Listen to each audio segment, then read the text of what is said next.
ಶ್ರೀ ಗುರುಭ್ಯೋ ನಮಃ. ಹರಿ ಓಂ. ಗುರುಬ್ರಹ್ಮ ಗುರುವಿಷ್ಣು ಗುರುದೇವೋ ಮಹೇಶ್ವರ ಗುರು ಸಾಕ್ಷಾತ್ ಪರಬ್ರಹ್ಮ ತಸ್ಮೈ ಶ್ರೀ ಗುರುವೇ ನಮಃ. ಗುರವೇ ಸರ್ವಲೋಕಾನಾಂ ವಿಶುಜೇ ಭವರೋಗಿಣಾಂ ನಿಧಿಯೇ ಸ್ವವಿದ್ಯಾನಾಂ ಶ್ರೀ ದಕ್ಷಿಣಾಮೂರ್ತಯೇ ನಮೋ ನಮಃ. ಜ್ಞಾನಾನಂದಮಯಂ ದೇವಂ ನಿರ್ಮಲಂ ಸ್ಫಟಿಕಾಕೃತಿಂ ಆಧಾರಂ ಸರ್ವವಿದ್ಯಾನಾಂ ಹಯಗ್ರೀವಮುಪಾಸ್ಮಹೇ. ರಾಮಾಯ ರಾಮಭದ್ರಾಯ ರಾಮಚಂದ್ರಾಯ ವೇದಸೇ ರಘುನಾಥಾಯ ನಾಥಾಯ ಸೀತಾಯ ಪತಯೇ ನಮಃ. ಜಗತಪಿತರಂ ವಂದೇ ಪಾರ್ವತಿ ಪರಮೇಶ್ವರೌ. ಪ್ರತಿನಿತ್ಯದ ಕಾರ್ಯಕ್ರಮದಂತೆ ಮೊದಲನೇದಾಗಿ ನನ್ನ ಅಜ್ಜಿ ತಾತರವರನ್ನು ಸಂಪೂರ್ಣವಾಗಿ ಶ್ರದ್ಧಾಭಕ್ತಿಯಿಂದ ಪ್ರಾರ್ಥನೆಯನ್ನು ಮಾಡ್ತಾ, ನನ್ನ ಗುರುಸ್ಥಾನದಲ್ಲಿರ್ತಕ್ಕಂಥ ನನ್ನ ತಂದೆಯವರಾಗಿರ್ತಕ್ಕಂಥ ಡಾಕ್ಟರ್ ಮಹರ್ಷಿ ಆನಂದ್ ಗುರುಜಿಯವರ ಪಾದರವಿಂದಗಳಿಗೆ ನಮಸ್ಕಾರವನ್ನು ಮಾಡ್ತಾ, ಮತ್ತು ನನ್ನ ಮಾತೃಶ್ರೀಯವರನ್ನು ಕೂಡ ಸಂಪೂರ್ಣವಾಗಿ ಶ್ರದ್ಧಾಭಕ್ತಿಯಿಂದ ಪ್ರಾರ್ಥನೆಯನ್ನು ಮಾಡ್ತಾ, ಬಹಳ ವಿಶೇಷವಾಗಿ ಬುಧವಾರ ತಿರುಮಲ ತಿರುಪತಿ ಶ್ರೀನಿವಾಸನನ್ನು, ಶ್ರೀ ಮಹಾವಿಷ್ಣುವನನ್ನು, ಲಕ್ಷ್ಮೀ ಭೂ ವರಹ ಸ್ವಾಮಿಯನ್ನು, ಜೊತೆಗೆ ಸಂಕಷ್ಟಹಾರ ಚತುರ್ಥಿ, ಗಣಪತಿ, ವಿಘ್ನ ನಿವಾರಕ ಗಣಪ, ಆದಿಪೂಜಿತ ಗಣಪ, ಅಗ್ರಗಣ್ಯ ಗಣಪ, ಅಂತಹ ಗಣಪನನ್ನು ಸಂಪೂರ್ಣವಾಗಿ ಶ್ರದ್ಧಾಭಕ್ತಿಯಿಂದ ಪ್ರಾರ್ಥನೆಯನ್ನು ಮಾಡ್ತಾ, ನಮ್ಮಿ ಮಹರ್ಷಿವಾಣಿ ನೇರ ಪ್ರಸಾರದ ಕಾರ್ಯಕ್ರಮವನ್ನು ಬಹಳ ಪ್ರೀತಿಯಿಂದ ಪ್ರಾರಂಭವನ್ನು ಮಾಡೋಣ. ತಮ್ಮೆಲ್ಲರಿಗೂ ಕೂಡ ಆತ್ಮೀಯವಾಗಿರ್ತಕ್ಕಂಥ ಸ್ವಾಗತ, ಸುಸ್ವಾಗತ. ಸ್ಪೆಷಲ್ ಪಾರ್ಟ್ನರ್ಸ್ ಸೈಕಲ್ ಪ್ಯೂರ್ ಅಗರಬತ್ತಿ. ಪ್ರತಿನಿತ್ಯ ನಿಮ್ಮೆಲ್ಲರ ವಾಸ್ತುಗೃಹದ ಪೂಜಾಗೃಹದಲ್ಲಿ ಬೆಳಗಲಿ ಸೈಕಲ್ ಪ್ಯೂರ್ ಅಗರಬತ್ತಿ. ಮತ್ತು ದ ಡಿವೈನ್ ಸ್ಟಾರ್ ಪ್ರೊಟೆಕ್ಷನಲ್ ಪೆಂಡೆಂಟ್. ಗ್ರಹಗತಿಗಳಲ್ಲಾಗಿರ್ಬೋದು, ರಾಶಿ ನಕ್ಷತ್ರ ಪ್ರಕಾರ ಆಗಿರ್ಬೋದು, ನವಗ್ರಹಗಳಿಗೆ ಸಂಬಂಧಪಟ್ಟಿರ್ತಕ್ಕಂಥ ಏನೊಂದು ಸಮಸ್ಯೆ ಇದ್ರೂ ಕೂಡ ಅದೆಲ್ಲವನ್ನೂ ಕೂಡ ನಾವು ಪೂಜೆ, ಪುನಸ್ಕಾರ, ಹೋಮ ಹವನಾದಿಗಳಿಂದ ಕಾರ್ಯಸಿದ್ಧಿನ ಪಡಿಸ್ಕೊಳ್ಬೋದು. ಆದರೆ ಒಬ್ಬ ಮನುಷ್ಯ ತಾನು ಪ್ರತಿನಿತ್ಯ ಹಾಕ್ತಕ್ಕಂಥ ಹೆಜ್ಜೆಯಲ್ಲಿ ಎಡುತ್ತಕ್ಕಂಥದ್ದಾಗಲಿ, ಒಂದಿಷ್ಟು ದೃಷ್ಟಿದೋಷಕ್ಕೆ ಒಳಗಾಗ್ತಕ್ಕಂಥದ್ದಾಗಲಿ, ನೆಗೆಟಿವಿಟಿಗೆ ಅಟ್ರಾಕ್ಟ್ ಆಗ್ತಕ್ಕಂಥದ್ದಾಗಲಿ, ಮಾಟ, ಮಂತ್ರ, ತಂತ್ರ, ಪ್ರಯೋಗಾದಿಗಳಿಂದ ಸುರಕ್ಷಿತವಾಗಿರಬೇಕು ಅಂತಂದರೆ ತಪ್ಪದೇ ಧರಿಸಿ ದ ಡಿವೈನ್ ಸ್ಟಾರ್ ಪ್ರೊಟೆಕ್ಷನಲ್ ಪೆಂಡೆಂಟ್. ಯಾಕೆ ಅಂತಂದರೆ ಸಂಪೂರ್ಣವಾಗಿ ಪಂಚಲೋಹದಿಂದ ನಿರ್ಮಿತವಾಗಿರ್ತಕ್ಕಂಥ ಒಂದು ಪೆಂಡೆಂಟ್. ಅದರ ಮಧ್ಯದಲ್ಲಿರ್ತಕ್ಕಂಥ ರತ್ನವೇ ಅನರ್ಘ್ಯ ಶಕ್ತಿಯನ್ನು ಉಳ್ಳಂತಹ ಒಂದು ಅಭೂತಪೂರ್ವಕವಾಗಿರ್ತಕ್ಕಂಥ ಒಂದು ರತ್ನ ಅಂತಲೇ ಹೇಳ್ಬೋದು. ಅದುವೇ ದ ಡಿವೈನ್ ಸ್ಟಾರ್. ಇದನ್ನು ತಾವು ಆನ್ಲೈನಲ್ಲೂ ಕೂಡ ಖರೀದಿಯನ್ನು ಮಾಡ್ಬೋದು. ಇಲ್ಲವಾದಲ್ಲಿ ಆಶ್ರಮಕ್ಕೆ ಬಂದರೆ ಇವರದ್ದೇ ಆಗಿರತಕ್ಕಂಥ ವ್ಯಾಪಾರದ ಮಳಿಗೆ ಇದೆ, ಅಲ್ಲೂ ಕೂಡ ತಾವು ಇದನ್ನು ಖರೀದಿಯನ್ನು ಮಾಡ್ಬೋದು. ಹಾಗಾಗಿ ಒಮ್ಮೆ ತಪ್ಪದೇ ಧರಿಸಿ ದ ಡಿವೈನ್ ಸ್ಟಾರ್ ಪ್ರೊಟೆಕ್ಷನಲ್ ಪೆಂಡೆಂಟ್. ಮತ್ತು ಶ್ರೀಕೃಷ್ಣ ಹಳ್ಳಿಯ ಶುದ್ಧ ತುಪ್ಪ. ಸಾಂಪ್ರದಾಯಿಕ ಸೊಗಡಿನ ಶುದ್ಧ ಹಳ್ಳಿಯ ತುಪ್ಪ ಅಂತಂದರೆ ಶ್ರೀಕೃಷ್ಣ ಹಳ್ಳಿಯ ಶುದ್ಧ ತುಪ್ಪ ಅಂತಲೇ ಹೇಳ್ಬೋದು. ಒಮ್ಮೆ ತಪ್ಪದೇ ಬಳಸಿ. ಇನ್ನು ಬಹಳ ವಿಶೇಷವಾಗಿ ಬುಧವಾರ ಮಹಾವಿಷ್ಣುವಿನ ಪ್ರಾರ್ಥನೆಯನ್ನು ಮಾಡತಕ್ಕಂಥ ವಾರ, ಮತ್ತು ಗಣಪತಿಯ ಆರಾಧನೆ. ಧನುರ್ಮಾಸದ ಈ ಸಂಕಷ್ಟಹಾರ ಚತುರ್ಥಿ ಸಾಕಷ್ಟು ಲಾಭದಾಯಕ ಅಂತಲೇ ಹೇಳ್ಬೋದು. ಭಗವಂತನ ಸಂಪೂರ್ಣ ಕೃಪಾಶೀರ್ವಾದವನ್ನು ಪಡ್ಕೊಳ್ಳಿಕ್ಕೆ ಬಹಳ ಪ್ರಶಂಸವಾಗಿರ್ತಕ್ಕಂಥ ಸಮಯ ಅಂತಲೂ ಕೂಡ ಹೇಳ್ಬೋದು. ಯಾಕೆ ಗುರುಗಳೇ, ಸಾಧಾರಣವಾಗಿ ಧನುರ್ಮಾಸ ಅಂತಂದರೆ ಶೂನ್ಯ ಮಾಸ ಅಂತ ಹೇಳ್ತಾರಲ್ಲ, ನೀವು ಹೆಂಗೆ ಹೇಳ್ತಾ ಇದ್ದೀರಿ ಇದನ್ನು ಸಾಕಷ್ಟು ಲಾಭ ಪಡಿಸ್ಕೊಳ್ಬೋದು, ಬಹಳ ಪ್ರಶಂಸವಾಗಿರ್ತಕ್ಕಂಥ ಸಮಯ ಅಂಥೇಳಿ? ವಿಘ್ನ ನಿವಾರಕ ಗಣಪ. ಎಂಥ ವಿಘ್ನಗಳಿದ್ರೂ ಕೂಡ ಅದನ್ನು ನಿವಾರಣೆಯನ್ನು ಮಾಡ್ತಕ್ಕಂಥ ಶಕ್ತಿ ಯಾರಿಗಾದರೂ ಇದೆ ಅಂತಂದರೆ ಅದು ನಮ್ಮ ಗಣಪ. ಅದಕ್ಕೋಸ್ಕರ ತಾನೇ ಏನು ಕೆಲಸ ಮಾಡಿದ್ರು ಕೂಡ ಕೆಲಸದ ಪ್ರಾರಂಭದ ಹಂತದಲ್ಲಿ ಮೊದಲು ಗಣಪತಿಯ ಪ್ರಾರ್ಥನೆಯನ್ನು ಮಾಡೇ ನಾವು ಮುಂದುವರಿಯೋದು. ಹಾಗಾಗಿ ಅಂಥ ವಿಘ್ನವನ್ನೇ ನಿವಾರಣೆಯನ್ನು ಮಾಡತಕ್ಕಂಥ ಶಕ್ತಿ ಇರತಕ್ಕಂಥ ಗಣಪನ ಪೂಜಾನುಷ್ಠಾನಕ್ಕೆ ಯಾವ ಸಮಯ ಒಳ್ಳೆಯದು, ಯಾವ ಸಮಯ ಕೆಟ್ಟದ್ದು ಅಂತ ನಾವು ಭೇದ ಭಾವ ಮಾಡಲಿಕ್ಕಾಗತ್ತಾ? ಅದು ಯಾವ ಸಮಯ ಆದರೂ ಆಗಿರಲಿ, ಅದು ಎಂಥ ಪರಿಸ್ಥಿತಿನಾದರೂ ಆಗಿರಲಿ, ಗಣಪನ ಪ್ರಾರ್ಥನೆಗೆ ಯಾವುದೇ ರೀತಿ ಲೋಪದೋಷವಿಲ್ಲ.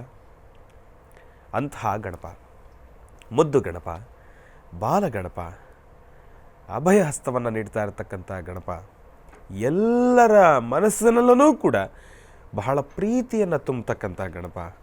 ಚಿಕ್ಕ ವಯಸ್ಸಿನಿಂದ ದೊಡ್ಡ ವಯಸ್ಸಿನ ಮಕ್ಕಳಿನಿಂದ ಹಿಡಿದು ಹಿರಿಯರ ತನಕ ಎಲ್ಲರೂ ಕೂಡ ಹಾಡಿ ಹೊಗಳತಕ್ಕಂಥ ಗಣಪ.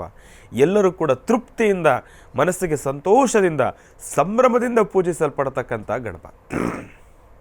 ಅಂತಹ ಗಣಪನಿಗೆ ಯಾವುದು ಒಳ್ಳೆಯದು, ಯಾವುದು ಕೆಟ್ಟದ್ದು, ಎಲ್ಲವೂ ಕೂಡ ಆತನ ಅಧೀನ. ಹಾಗಾಗಿ ಅಂತಹ ಗಣಪನನ್ನು ಸಂಪೂರ್ಣವಾಗಿ ಶ್ರದ್ಧಾಭಕ್ತಿಯಿಂದ ಪ್ರಾರ್ಥನೆಯನ್ನು ಮಾಡೋಣ. ಮಹರ್ಷಿವಾಣಿ ಕಾರ್ಯಕ್ರಮದ ಸಮಸ್ತ ವೀಕ್ಷಕ ಪ್ರಭುಗಳು ತಮ್ಮೆಲ್ಲರಿಗೂ ಕೂಡ ಗಣಪನ ಸಂಪೂರ್ಣ ಕೃಪಾಶೀರ್ವಾದ ಸದಾಕಾಲ ಇರಲಿ ಅಂತ ನಾನು ಕೂಡ ಪ್ರಾರ್ಥನೆಯನ್ನು ಮಾಡ್ತೇನೆ. ಇನ್ನು ಜೊತೆಗೆ ಇವತ್ತಿನ ದಿವಸ ನಮ್ಮ ಮಹರ್ಷಿವಾಣಿ ಕಾರ್ಯಕ್ರಮದಲ್ಲಿ ಈ ಪುಟ್ಟ ದೇಗುಲದಲ್ಲಿ ಗಣಪನಿಗೂ ಕೂಡ ಬಹಳ ವಿಶೇಷವಾಗಿರ್ತಕ್ಕಂಥ ಪೂಜಾನುಷ್ಠಾನವನ್ನು ಸಲ್ಲಿಸ್ತಕ್ಕಂಥದ್ದಿದೆ. ಗುರುಜಿಯವರ ಒಂದು ಉಪಸ್ಥಿತಿಯಲ್ಲಿ ಗಣಪನಿಗೆ ಪೂಜಾನುಷ್ಠಾನ ಜೊತೆಗೆ ಗುರೂಜಿಯವರು ತಿಳಿಸ್ಕೊಟ್ರು ನಮಗೆ ನಿನ್ನೆ ಕಾರ್ಯಕ್ರಮದಲ್ಲಿ ಏನಪ್ಪ ಅಂತಂದರೆ ಇನ್ನು ಮುಂದೆ ತಮ್ಮೆಲ್ಲರಿಗೂ ಕೂಡ ಬಹಳ ವಿಶೇಷವಾಗಿರತಕ್ಕಂಥ ವನಸಿರಿಗಳನ್ನು ಕೂಡ ದರ್ಶನವನ್ನು ಮಾಡಿಸ್ತಾರೆ. ಆ ವನಸಿರಿಗಳನ್ನು ತಮ್ಮೆಲ್ಲರಿಗೂ ಕೂಡ ತಲುಪಿಸ್ತಕ್ಕಂಥ ಕೆಲಸವನ್ನು ಮಾಡ್ತಾರೆ. ಆ ವನಸಿರಿಗಳಿಂದ ಆಗ್ತಕ್ಕಂಥ ಶಕ್ತಿ ಏನು ಅನ್ನೋದ್ರ ಬಗ್ಗೆ ಮಾಹಿತಿಯನ್ನು ಕೊಡ್ತಕ್ಕಂಥ ಕೆಲಸ ಆಗುತ್ತೆ. ಯಾಕೆ ಅಂತಂದರೆ ಮೊದಲು ಗುರೂಜಿಯವರು ಎಲ್ರಿಗೂ ಕೂಡ ಈ ವನಸಿರಿ ಬಗ್ಗೆ ಸಾಕಷ್ಟು ಮಾಹಿತಿಯನ್ನು ಕೊಟ್ಟಿದ್ದಾರೆ. ಅದಾದ ಮೇಲೆ ಕಾಲಕ್ರಮೇಣ ಅದು ಕಡಿಮೆ ಆಗಿತ್ತು. ಈಗ ಮತ್ತೆ ಗುರೂಜಿಯವರು ಆ ವನಸಿರಿಯ ಬಗ್ಗೆ ಗಮನವನ್ನು ತೆಗೆದುಕೊಂಡು ಇನ್ನು ಮುಂದಿನ ದಿನಮಾನಗಳಲ್ಲಿ ನಮ್ಮ ಮಹರ್ಷಿವಾಣಿ ಕಾರ್ಯಕ್ರಮದ ಸಮಸ್ತ ವೀಕ್ಷಕ ಪ್ರಭುಗಳು ತಮ್ಮೆಲ್ಲರಿಗೂ ಕೂಡ ವನಸಿರಿಗಳಿಂದ ಮಾಡಿಕೊಳ್ಬಹುದಾಗಿರ್ತಕ್ಕಂಥ ಎಲ್ಲ ರೀತಿ ಇರತಕ್ಕಂಥ ಪರಿಹಾರಗಳ ಮಾರ್ಗಗಳ ಬಗ್ಗೆಯೂ ಕೂಡ ಮಾಹಿತಿಯನ್ನು ಕೊಡ್ತಾ ಇದ್ದಾರೆ. ಇನ್ನು ಗುರೂಜಿಯವರು ತಿಳಿಸ್ತಕ್ಕಂಥ ವನಸಿರಿ ನೀವು ಇನ್ನೇನೋ ಶ್ರಮ ವಹಿಸಿ ಕಾಡು ಮೇಡು ಹಲ್ದು ಇನ್ನೇನೋ ಫಜೀತಿ ಮಾಡಿಕೊಂಡು ಅವೆಲ್ಲ ಅವಶ್ಯಕತೆನೇ ಇಲ್ಲ. ಇವತ್ತಿನವರೆಗೂ ನಮ್ಮ ತಂದೆಯವರು ತಿಳಿಸಿರ್ತಕ್ಕಂಥ ಅಷ್ಟೂ ಪರಿಹಾರ ಮಾರ್ಗ, ಅಷ್ಟೂ ವನಸಿರಿಗಳಿಗೂ ಕೂಡ ತಮ್ಮೆಲ್ಲರಿಗೂ ಕೂಡ ಗೊತ್ತಿರ್ತಕ್ಕಂಥದ್ದೇ ಮತ್ತು ಈಸಿಯಾಗಿ ಸಿಗ್ತಕ್ಕಂಥದ್ದೇ. ಎಲ್ಲೂ ಒಂದು ಸ್ವಲ್ಪ ಶ್ರಮ ವಹಿಸಿದ್ರೆ ಇನ್ನಿನ್ನ ಸೂಕ್ಷ್ಮವಾಗಿರ್ತಕ್ಕಂಥ ವನಸಿರಿಗಳಿಗೂ ಕೂಡ ಸಿಗ್ತಕ್ಕಂಥ ವನಸಿರಿಗಳನ್ನೇ ನಿಮಗೆ ತಿಳಿಸ್ತಾನೆ ಬಂದಿದ್ದಾರೆ.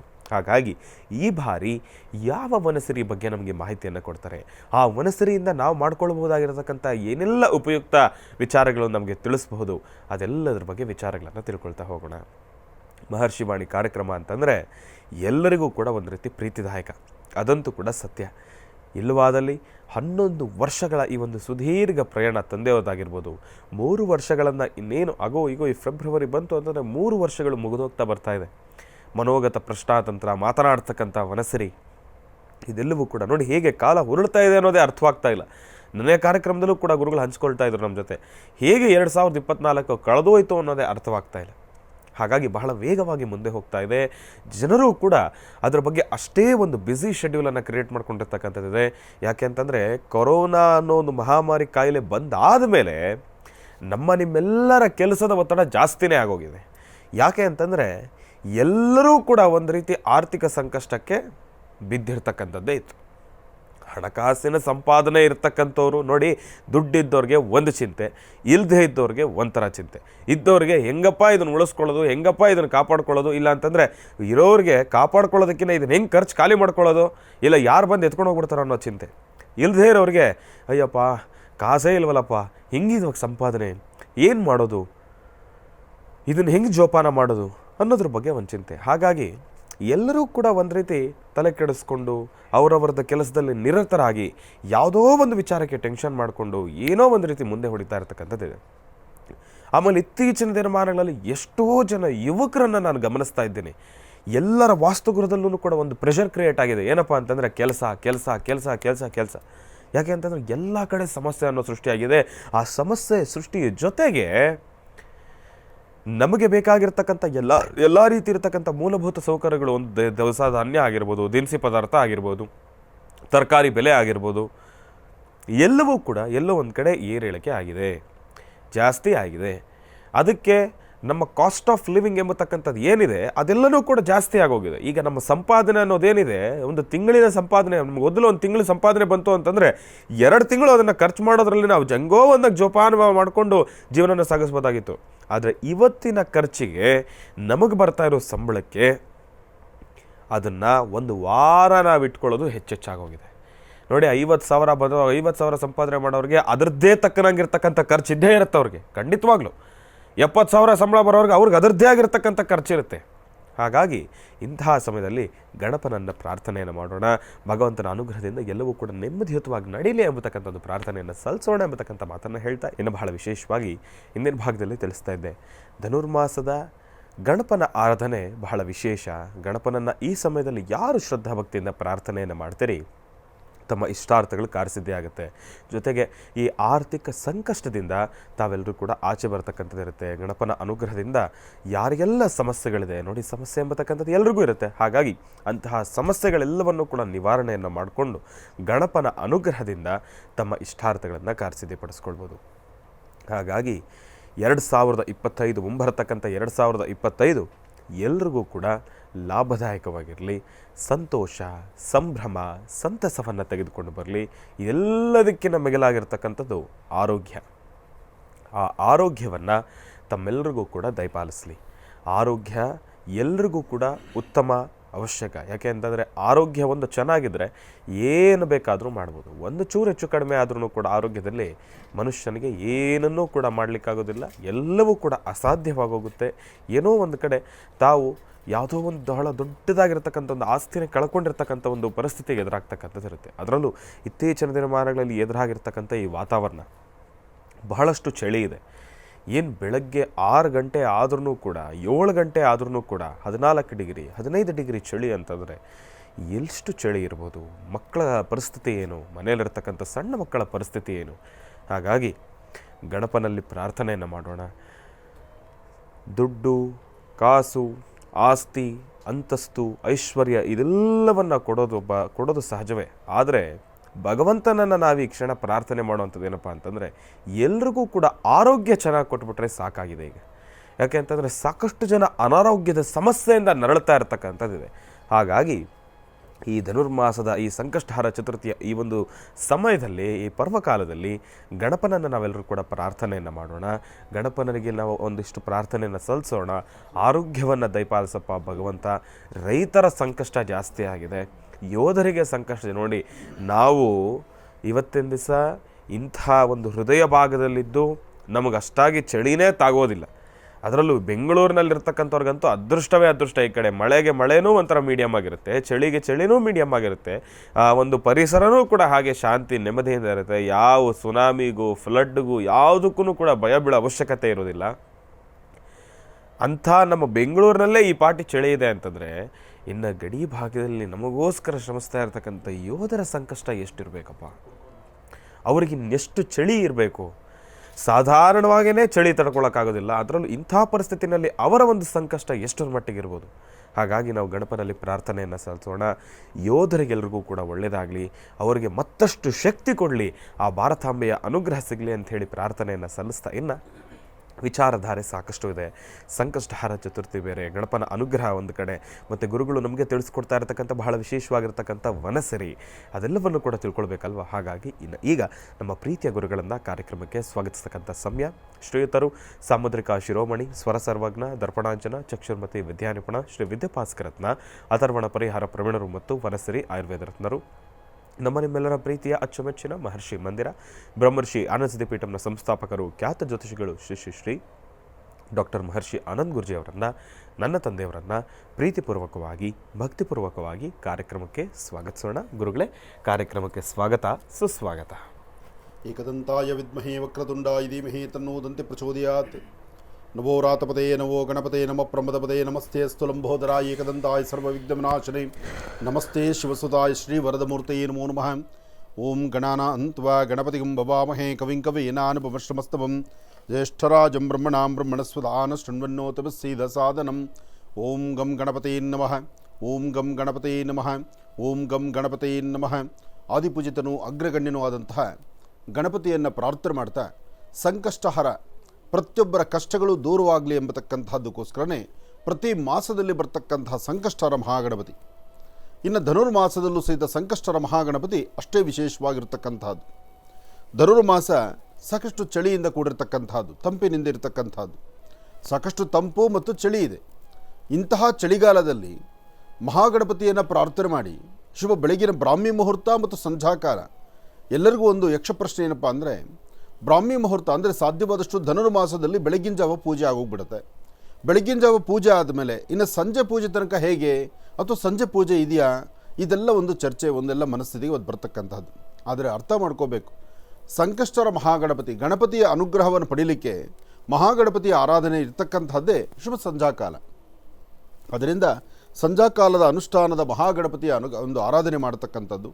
ಸಂಜೆ ಎಲ್ಲೆಲ್ಲಿ ಗಣಪತಿಯ ವಿಶೇಷವಾದಂತಹ ಆರಾಧನೆ ಸಲ್ಲಿಸ್ತಾರೋ ಆಯಾ ಪ್ರಾಂತ್ಯದಲ್ಲಿ ಹೋಗಿ ಸಂಕಷ್ಟರ ಮಹಾಗಣಪತಿಯನ್ನು ದರ್ಶನ ಮಾಡ್ಕೊಂಡು ಬರುವಂಥದ್ದು ಬಹಳ ವಿಶೇಷ. ಏಕದಂತಾಯ ವಿದ್ಮಹೇ ವಕ್ರತುಂಡಾಯ ಧೀಮಹಿ ತನ್ನೋ ದಂತಿ ಪ್ರಚೋದಯಾತ್.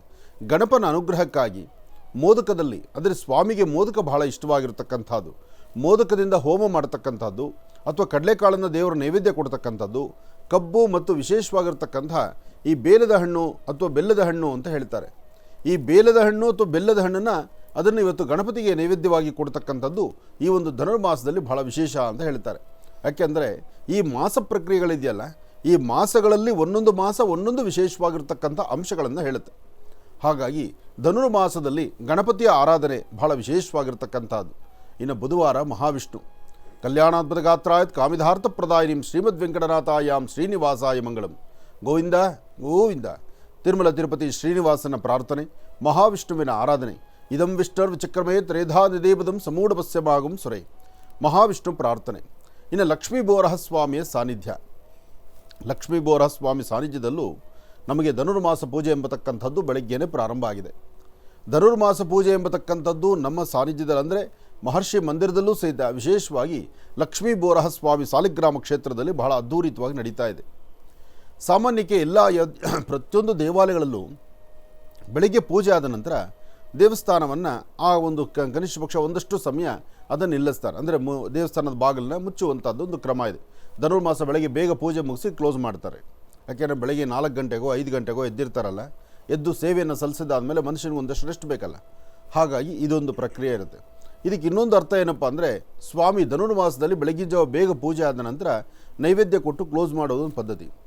ಆದರೆ ತೀರ್ಥಕ್ಷೇತ್ರಗಳು, ಪುಣ್ಯಕ್ಷೇತ್ರಗಳು, ನಿರಂತರವಾಗಿ ಭಕ್ತರು ಬರುವಂಥ ಸಾನ್ನಿಧ್ಯಗಳಿದ್ದಾಗ ಅಲ್ಲಿ ಭಗವಂತನ ದರ್ಶನ ಬೇಕೇ ಬೇಕಾಗತ್ತೆ. ಹಾಗಾಗಿ ದರ್ಶನ ಎಂಬತಕ್ಕಂಥದ್ದು ಮಹಾನೈವೇದ್ಯ, ಮಧ್ಯಾಹ್ನ ಮಹಾನೈವೇದ್ಯದ ತನಕನೂ ದರ್ಶನವನ್ನು ಕೊಟ್ಟು ಮಧ್ಯ ಒಂದು 2 ಗಂಟೆಗಳ ಕಾಲ, 2 ಗಂಟೆಯಿಂದ 4:15 ತನಕ, 2ರಿಂದ 4:15 ತನಕ ಅಲ್ಲಿ ದೇವರ ದರ್ಶನ ಆಗುತ್ತೆ, ಪೂಜೆಗಳಿರೋದಿಲ್ಲ. 2ರಿಂದ 4:15ವರೆಗೂ ಒಂದಷ್ಟು ದೇವಾಲಯಗಳಲ್ಲಿ ಬರೀ ದರ್ಶನ ಮಾತ್ರ. ಈ ಥರ ವ್ಯವಸ್ಥೆಗಳು ಇದೆ. ಆದರೆ ತಿರುಪತಿ ಶ್ರೀನಿವಾಸನಿಗೆ ಮಾತ್ರ ಯಾವಾಗ ಆತ ಮಲಗ್ತಾನೋ, ಯಾವಾಗ ಎದ್ದೇಳ್ತಾನೋ ಒಂದು ಅರಿವಿಲ್ಲ. ಯಾಕೆಂದರೆ 12 ಗಂಟೆಗೆ ಬಾಗಿಲು ಹಾಕೋದು, 12 ಗಂಟೆಗೆ ದೇವಸ್ಥಾನದ ಸ್ವಾಮಿಗೆ ಶಯನೋತ್ಸವದ ಆರತಿ ಮಾಡಿ ಆಚೆ ಬಂದರೆ, ಇನ್ನು ಆಚೆ ಗರ್ಭಗುಡಿ ಮತ್ತು ಹೊರಗಡೆ ಇರತಕ್ಕಂತಹ ರಾಜಗೋಪುರದ ಆ ಒಂದು ದ್ವಾರವನ್ನು ಬಾಗಿಲು ಹಾಕ್ಕೊಂಡು ಈ ಕಡೆಯಿಂದ ಬಂದರೆ ಕಲ್ಯಾಣಿ ತನಕನೂ ಬಂದಿರಲ್ಲ ಅರ್ಚಕರು. ಕಲ್ಯಾಣಿವರೆಗೂ ನಡೆದು ಬರೋಷ್ಟರೊಳಗೆ ಆ ಕಡೆಯಿಂದ ಇನ್ನೊಬ್ಬರು ಬೀದಿಗೆ ಎತ್ಕೊಂಡು ಬರ್ತಾ ಇರ್ತಾರೆ. ಓಪನಿಂಗ್ ಅವಲೇ ಶುರು. ಅಂದರೆ ನಿತ್ಯ ನಿರಂತರ ಭಕ್ತರ ದರ್ಶನ ಕೊಡುವಂಥ, ಭಕ್ತರಿಗೆ ಯಾವುದೇ ಮಾಸಗಳಾದರೂ ಭಕ್ತರ ಅನುಗ್ರಹಕ್ಕಾಗಿಯೇ ಭಗವಂತ ನಿಂತಿದ್ದಾನೆ. ಆದರೆ ಮಾಸಗಳ ಹೆಸರಲ್ಲಿ ನಾವು ಸ್ವಲ್ಪ ವ್ಯವಸ್ಥೆಗಳನ್ನು ನೋಡ್ತೀವಿ. ಆದರೆ ಒಂದು ಭಗವಂತನಿಗೂ ಭಕ್ತನಿಗೂ ಒಂದು ವಿಶೇಷವಾದಂಥ ಅವಿನಾಭಾವ ಸಂಬಂಧ ಇದೆ. ಯಾರು ಭಕ್ತಿಯಿಂದ ಭಗವಂತನ ಪ್ರಾರ್ಥನೆ ಮಾಡಿದ್ರೆ ದಿನದ 24 ಗಂಟೆ, ವರ್ಷದ 365 ದಿವಸ ಭಗವಂತ ನಿಮ್ಮೊಟ್ಟಿಗಿರ್ತಾನೆ, ನಿಮ್ಮ ಜೊತೆಯಲ್ಲಿರ್ತಾನೆ. ನಿಮಗೆ ಏನು ಸಮಸ್ಯೆ ಇದ್ದರೂ ಆತನ ಅನುಗ್ರಹದಿಂದ ಎಲ್ಲವೂ ಸಿದ್ಧಿಗಳನ್ನು ಸಿದ್ಧಿಪಡಿಸ್ತಾನೆ. ಅಂತಹ ವಿಶೇಷವಾದಂಥ ಪರಮ ಪವಿತ್ರವಾಗಿರುವಂತಹ ಧನುರ್ಮಾಸದ ಸಂಕಷ್ಟರ ಮಹಾಗಣಪತಿ. ಇವತ್ತು ಸಂಕಷ್ಟರ ಮಹಾಗಣಪತಿ ಆದ್ದರಿಂದ ಗಣಪತಿಯನ್ನು ಶ್ರದ್ಧೆಯಿಂದ ಭಕ್ತಿಯಿಂದ ಪ್ರಾರ್ಥನೆ ಮಾಡಿದ್ರೆ ಅಸಾಧ್ಯವಾದ್ದನ್ನು ಸಾಧನೆ ಮಾಡ್ಕೊಳ್ಬೋದು. ಅಸಾಧ್ಯಂ ಸಾಧಕಂ ಸ್ವಾಮಿನ್ ಹನುಮ. ಆದರೆ ಹನುಮ ಒಂದು ಕಡೆ, ಗಣಪ ಒಂದು ಕಡೆ, ಶಕ್ತಿದೇವಿಯ ಒಂದು ಕಡೆ. ಇದು ಕಲಿಯುಗದಲ್ಲಿ ಸಾಕಷ್ಟು ವಿಶೇಷವಾದಂಥ ಪವಾಡವನ್ನು ಸೃಷ್ಟಿಪಡಿಸುವಂಥ ವಿಶೇಷವಾದಂಥ ದೇವರುಗಳು. ಹಾಗಾಗಿ ಗಣಪತಿ, ಆಂಜನೇಯ, ಶಕ್ತಿ ದೇವತೆ, ಈ 3 ದೇವರುಗಳಿಗೂ ವಿಶೇಷವಾದ ಶಕ್ತಿಯೇ ಇದೆ. ಒಳ್ಳೆಯದಾಗಲಿ. ಇನ್ನು ಬಹಳ ವಿಶೇಷವಾಗಿ ಇಂದಿನ ಭಾಗದಲ್ಲಿ ಗುರುಗಳನ್ನು ಬಹಳ ಪ್ರೀತಿಯಿಂದ ಕಾರ್ಯಕ್ರಮಕ್ಕೆ ಸ್ವಾಗತಿಸ್ತಕ್ಕಂಥದ್ದಾಯಿತು. ಇನ್ನು ಈಗ ಇವತ್ತಿನ ದಿನದ ವಿಶೇಷತೆ, ಪಂಚಾಂಗ ಶ್ರವಣ ಅದೆಲ್ಲವನ್ನು ಕೂಡ ತಿಳ್ಕೊಳ್ಬೇಕಲ್ವ. ಹಾಗಾಗಿ ಈಗ ಪ್ರಾರಂಭವನ್ನು ಮಾಡೋಣ ದಿನ ವಿಶೇಷ.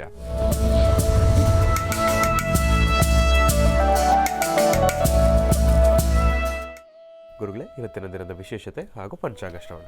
ಖಂಡಿತ. ಯಾಕೆಂದರೆ ದಿನದ ವಿಶೇಷತೆ ಜೊತೆಗೆ ಆದಷ್ಟು ಹೆಚ್ಚು ಫೋನ್ ಕರೆಗಳಿಗೆ ಉತ್ತರವನ್ನು ಕೊಡಬೇಕು ಎಂಬತಕ್ಕಂಥ ಒಂದು ಚಿಂತನೆಯಲ್ಲೂ ಇದ್ದೇವೆ. ಇತ್ತೀಚಿನ ದಿನಗಳಲ್ಲಿ ಈ ಫೋನ್ ಮಾಡ್ತಕ್ಕಂಥವ್ರು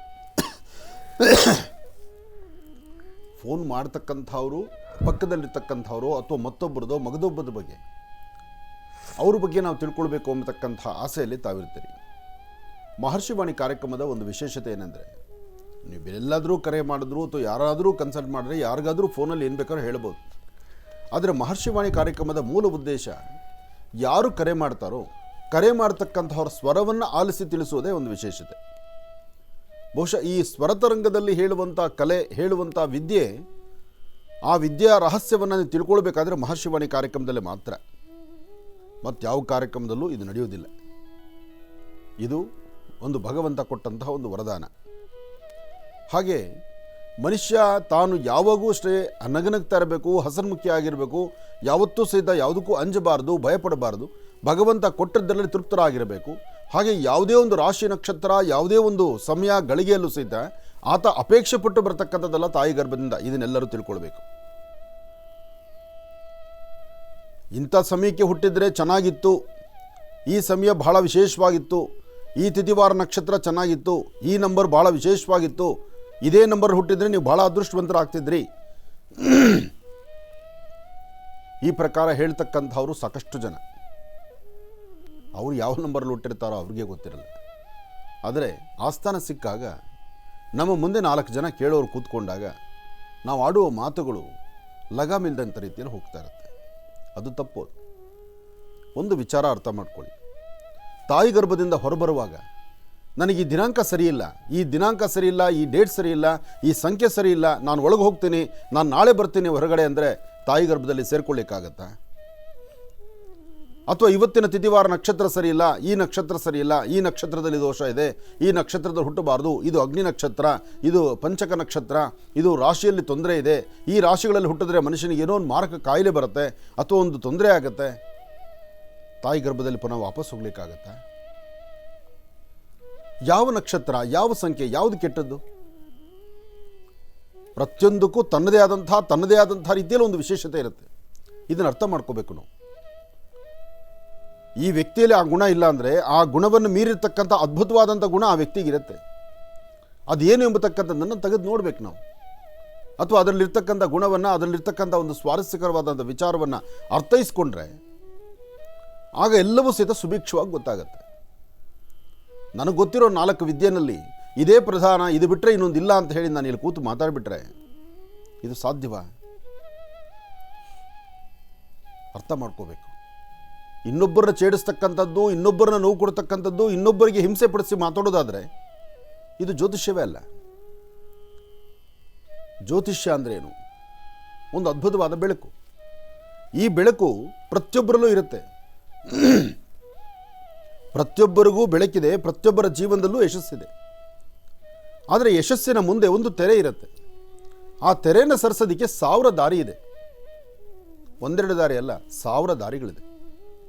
ಅದಕ್ಕೆ ಹೇಳೋದು ಶಾಂತಿಗಳು, ಅನುಷ್ಠಾನ, ದೇವತಾರಾಧನೆ, ದೇವರ ಪೂಜೆ. ಹಾಗೆ ದುಡ್ಡು ಕಾಸಿಂದ ಮಾತ್ರ ಸಾಧ್ಯನಾ? ಅಥವಾ ಬೆಟ್ಟದ ತುದಿಯಲ್ಲಿರ್ತಕ್ಕಂಥ ಹೂ ಕಿತ್ಕೊಂಡ್ಬಂದ್ರೆ ಮಾತ್ರ ನಮ್ಮ ಅದೃಷ್ಟನ? ಪ್ರತ್ಯಕ್ಷವಾಗಿ ಕಾಣುವಂತಹ ತಂದೆ ತಾಯಿಗೆ 3 ಪ್ರದಕ್ಷಿಣೆ ಹಾಕಿ ನಮಸ್ಕಾರ ಮಾಡಿದ್ರೆ ನಮ್ಮ ದೋಷಗಳು ದೂರ ಆಗುತ್ತೆ ಎಂಬತಕ್ಕಂಥದ್ದನ್ನು ಶಿವ ಪಾರ್ವತಿಯರು ಬಹಳ ಪ್ರತ್ಯಕ್ಷವಾಗಿ ತೋರಿಸ್ಕೊಟ್ಟಿದ್ದಾರೆ, ಹೇಳಿದ್ದಾರೆ. ಒಂದು ಹಣ್ಣು ಬಯಸಿದ್ದು ಗಣಪ, ಒಂದು ಹಣ್ಣನ್ನು ಬಯಸಿದ್ದು ಗಣಪ. ಆದರೆ ಗಣಪನ ಕೈಗೆ ಹಣ್ಣು ಹೋಗುವಾಗ ಪಕ್ಕದಲ್ಲಿ ತಮ್ಮ ಬಂದ ಸುಬ್ರಹ್ಮಣ್ಯೇಶ್ವರ. ಬರೀ ಅಣ್ಣನಿಗೆ ಮಾತ್ರ ಹಣ್ಣು ಯಾಕೆ ಕೊಡ್ತೀರಿ, ನನಗೂ ಕೊಡಬಾರ್ದು ಯಾಕೆ ಅಂತ. ಆಗ ಪರೀಕ್ಷೆ ಪ್ರಾರಂಭ ಆಯಿತು. ಯಾರು ಮುಂಚಿತವಾಗಿ ಈ ಪ್ರಪಂಚವನ್ನು 3 ಬಾರಿ ಸುತ್ತಕೊಂಡು ಬರ್ತಿರೋ ನಿಮಗೆ ಹಣ್ಣು ಅಂದರು. ಮೊದಲು ಅಪೇಕ್ಷೆ ಪಟ್ಟಂಥ ಗಣಪನಿಗೆ ಏನು ನೋಡಿದ್ರು ಬೇಕು ಅನ್ಸೋದು. ಯಾಕೆಂದ್ರೆ ಆತನ ಹೊಟ್ಟೆ ಹಾಗಿತ್ತು. ಆಗ ತಂದೆ ತಾಯಿ ಆಲೋಚನೆ ಮಾಡಿದ್ರು, ಯಾರು ಮುಂಚೆ ಬರ್ತಿರೋ ಅವ್ರು ಬನ್ನಿ ಅಂತ. ಅಷ್ಟು ದೇಹದಾಢ್ಯ ಆದರೂ ಒಳಗಿರುವಂತಹ ಬುದ್ಧಿ ಚೈತನ್ಯ ಯೋಚನೆ ಮಾಡಿ. ಅದಕ್ಕೆ ಯಾವುದೂ ಸಹಿತ ಯಾವುದೂ ತಪ್ಪಲ್ಲ, ಯಾವುದೂ ಅಸಮಾಧಾನ ಅಲ್ಲ. ಯಾವ ಸಂಖ್ಯೆ ಆದರೂ, ಯಾವ ಸಂಖ್ಯೆಯಲ್ಲಿ ನೀವು ಹುಟ್ಟಿದ್ರು ಆ ಸಂಖ್ಯೆ ನಿಮಗೆ ಅದೃಷ್ಟನೇ. ಒಬ್ಬರಿಗೆ ಪ್ರತ್ಯಕ್ಷವಾಗಿ ಮುಂದೆ ಕಾಣುತ್ತೆ, ಒಬ್ಬರಿಗೆ ಕಾಣಿಸೋದಿಲ್ಲ. ಕಾಣದಿದ್ರೂ ಅದರಲ್ಲಿ ಒಂದು ಸಂಖ್ಯೆ ವಿಶೇಷತೆ ಇರುತ್ತೆ. ಆ ಒಳಗಿರುವಂಥ ವಿಶೇಷತೆ ಏನು ಎಂಬತಕ್ಕಂಥದ್ದನ್ನು ಅರಿತು ತಿಳಿಸಬೇಕಾದ್ದು ಅದು ಜ್ಯೋತಿಷ ಕ್ರಮ. ಅದನ್ನು ಹೊರತುಪಡಿಸಿ ನೀನು ಹುಟ್ಟಿದ ದಿನಾಂಕ ಸರಿಯಿಲ್ಲ, ಹುಟ್ಟಿದ ಸಮಯ ಸರಿಯಿಲ್ಲ, ಹುಟ್ಟಿದ ನಕ್ಷತ್ರ ಸರಿಯಿಲ್ಲ, ಹುಟ್ಟಿದ ರಾಶಿ ಸರಿಯಿಲ್ಲ, ಈ ರಾಶಿಯವ್ರನ್ನ ಮದುವೆ ಆಗಬಾರ್ದು, ಈ ರಾಶಿಯವರು ಮದುವೆನೇ ಆಗೋಲ್ಲ, ಈ ರಾಶಿಯವ್ರಿಗೆ ಇಲ್ಲದ ಸಮಸ್ಯೆ ಇದೆ, 1-2 ಅಬ್ಬಬ್ಬಾ. ನನಗೆ ನೆನ್ನೆ ಅಷ್ಟೇ ಒಬ್ಬರು ಪುಣ್ಯಾತ್ಮರು ಹೇಳ್ತಿದ್ರು, ಬೆಳಿಗ್ಗೆ ಎದ್ದು ವಾಹಿನಿ ನಾವು ಚಾನಲ್ ತಿರುಗಿಸ್ಬೇಕಾದ್ರೆ ಭಯ ಆಗ್ತಾ ಇದೆ ಗುರುಗಳೇ ಅಂತ. ಯಾಕಪ್ಪ? ನಂದೊಂದು ನಕ್ಷತ್ರ ಇತ್ತು, ಆ ನಕ್ಷತ್ರ ನೀವು ಹುಟ್ಟಲೇಬಾರ್ದಾಗಿತ್ತು, ಈ ನಕ್ಷತ್ರದ ಹುಟ್ಟಿದಕ್ಕೆ ದಿನಕ್ಕೂ ಮಾರಕ ಅಂತ ಒಂಥರ ಭಾಳ ಕೇವಲವಾಗಿ ಮಾತಾಡಿಬಿಟ್ರು. ನೀವು ಹೇಗಿದ್ದೀರಿ? ನಾನು ಸಮೃದ್ಧಿಯಾಗಿದ್ದೀನಿ. ನನ್ನ ಕೈಗಳಿಗೆ ಒಂದು 150 ಜನ ಕೆಲಸ ಮಾಡ್ತಿದ್ದಾರೆ. ನಾನೊಬ್ಬ ಕೆಲಸ ನಿಲ್ಲಿಸಿದ್ರೆ ಆ 150 ಜನಕ್ಕೆ ಆ ಕ್ಷಣಕ್ಕೆ ತೊಂದರೆ ಆಗ್ಬೋದು. ಮತ್ತೆಲ್ಲೋ ಕೆಲಸ ಮಾಡಿ ಜೀವನ ಅವರು ಹೊಟ್ಟೆ ಹುರ್ಕೊಳ್ತಾರೆ. ಮತ್ತೇನು ಸಮಸ್ಯೆ? ಆದರೆ ಅವರು ಮಾತಾಡಿದ ಮಾತಿತ್ತಲ್ಲ, ಆ ಶೈಲಿ ಇತ್ತಲ್ಲ, ಅದು ಮನಸ್ಸಿಗೆ ಬಹಳ ನೋವಾಯಿತು. ಅದೇ ಸಮಯಕ್ಕೆ ನನ್ನ ನಾದಿನಿ ಸಹಿತ ಅದೇ ನಕ್ಷತ್ರ. ನಾದಿನಿ ಅಂದರೆ ಯಾರು? ಅವರ ಹೆಂಡತಿ ತಂಗಿ. ಅವಳದು ಅದೇ ನಕ್ಷತ್ರ. ಹಾಗೆ ನೋಡೋಕ್ಕೋದ್ರೆ ನನ್ನ ಹೆಂಡತಿನ ನಾನು ಅಷ್ಟು ಚೆನ್ನಾಗಿ ನೋಡ್ಕೊಳ್ತಾ ಇಲ್ಲ. ಯಾಕೆಂದರೆ ನನ್ನ ಹೆಂಡತಿಗೆ ಶಾಸ್ತ್ರಬದ್ಧವಾದಂತಹದ್ದು ಅಥವಾ ಮಡಿ ಮೈಲಿಗೆ ಅಂತಕ್ಕಂಥದ್ದು ಅಷ್ಟು ಗೊತ್ತಾಗೋದಿಲ್ಲ. ನಮ್ಮ ತಾಯಿ ದಿನಕ್ಕೆ ಒಂದು ಏನೋ ಒಂದು ವಿಚಾರದಲ್ಲಿ ಅವಳು ಬೈತಾ ಇರ್ತಾರೆ. ನನಗೆ ಗೊತ್ತು, ನನ್ನ ಹೆಂಡತಿನ ನಮ್ಮ ತಾಯಿ ಬೈತಾ ಇರ್ತಾರೆ. ಹಾಗಂತ ನನ್ನ ಹೆಂಡತಿಗೆ ಸಪೋರ್ಟ್ ಮಾಡೋಂಗಿಲ್ಲ, ಅಮ್ಮನ್ನ ಸುಮ್ಮನೆ ಇರು ಅಂತ ಹೇಳೋಂಗಿಲ್ಲ. ಯಾಕೆಂದರೆ ಅಮ್ಮ ತಿಳಿದಿರೋರು, ಅವಳು ಪಾಠ ಕಲಿಸ್ಬೇಕು ಅಂತ ಹೇಳ್ತಾರೆ. ಹಾಗಂತ ನನ್ನ ಹೆಂಡತಿ ಕೋಪ ಮಾಡ್ಕೊಳ್ಳಲ್ಲ.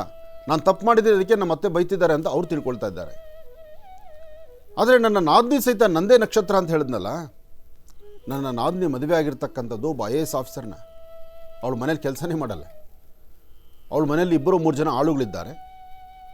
ಬೆಳಗ್ಗೆ ಎದ್ದರೆ ಟೀ ಮಾಡಿಕೊಡ್ತಾರೆ, ಟಿಫನ್ ಏನು ಮಾಡಬೇಕು ಅಂತ ಕೇಳ್ತಾರೆ, ಬೇಕು ಅಂದರೆ ತಿಂತಾರೆ, ಬೇಡ ಅಂದರೆ ಇನ್ನೇನೋ ಬೇರೆ ಎಲ್ಲರೂ ಹೋಗಿ ಟಿಫನ್ ಮಾಡ್ತಾರೆ. ಹೊರಗಡೆಯಿಂದ ಟಿಫನ್ ಬಂದುಬಿಡುತ್ತೆ. ಹಾಸ್ಕೊಂಡು ಓದ್ಕೊಳ್ಳೋದ್ರಿಂದ ಮೊದಲುಕೊಂಡು ಪ್ರತಿಯೊಂದು ಸಹಿತ ಕೆಲಸದವರೇ ಮಾಡ್ತಾರೆ. ಆದರೆ ಅಲ್ಲಿ ಕೂತಂಥ ಜ್ಯೋತಿಷರು ಹೇಳಿದ್ರಲ್ಲ, ಈ ಸಂಖ್ಯೆಯಲ್ಲಿ ಹುಟ್ಟಿದ್ದೆ, ಇವತ್ತು ಈ ನಕ್ಷತ್ರ ಬಂದರೆ ಇದು ಇನ್ನೂ ನಿಂಗೆ ದೋಷ ಅಂತ, ಭಾಳ ನರಳ್ತೀರಿ, ಸಮಸ್ಯೆ ಆಗುತ್ತೆ ಅಂತ. ಎಲ್ಲಿ ಸ್ವಾಮಿ ನಕ್ಷತ್ರ, ಎಲ್ಲಿ ದೋಷ ಆಗಿದ್ದು?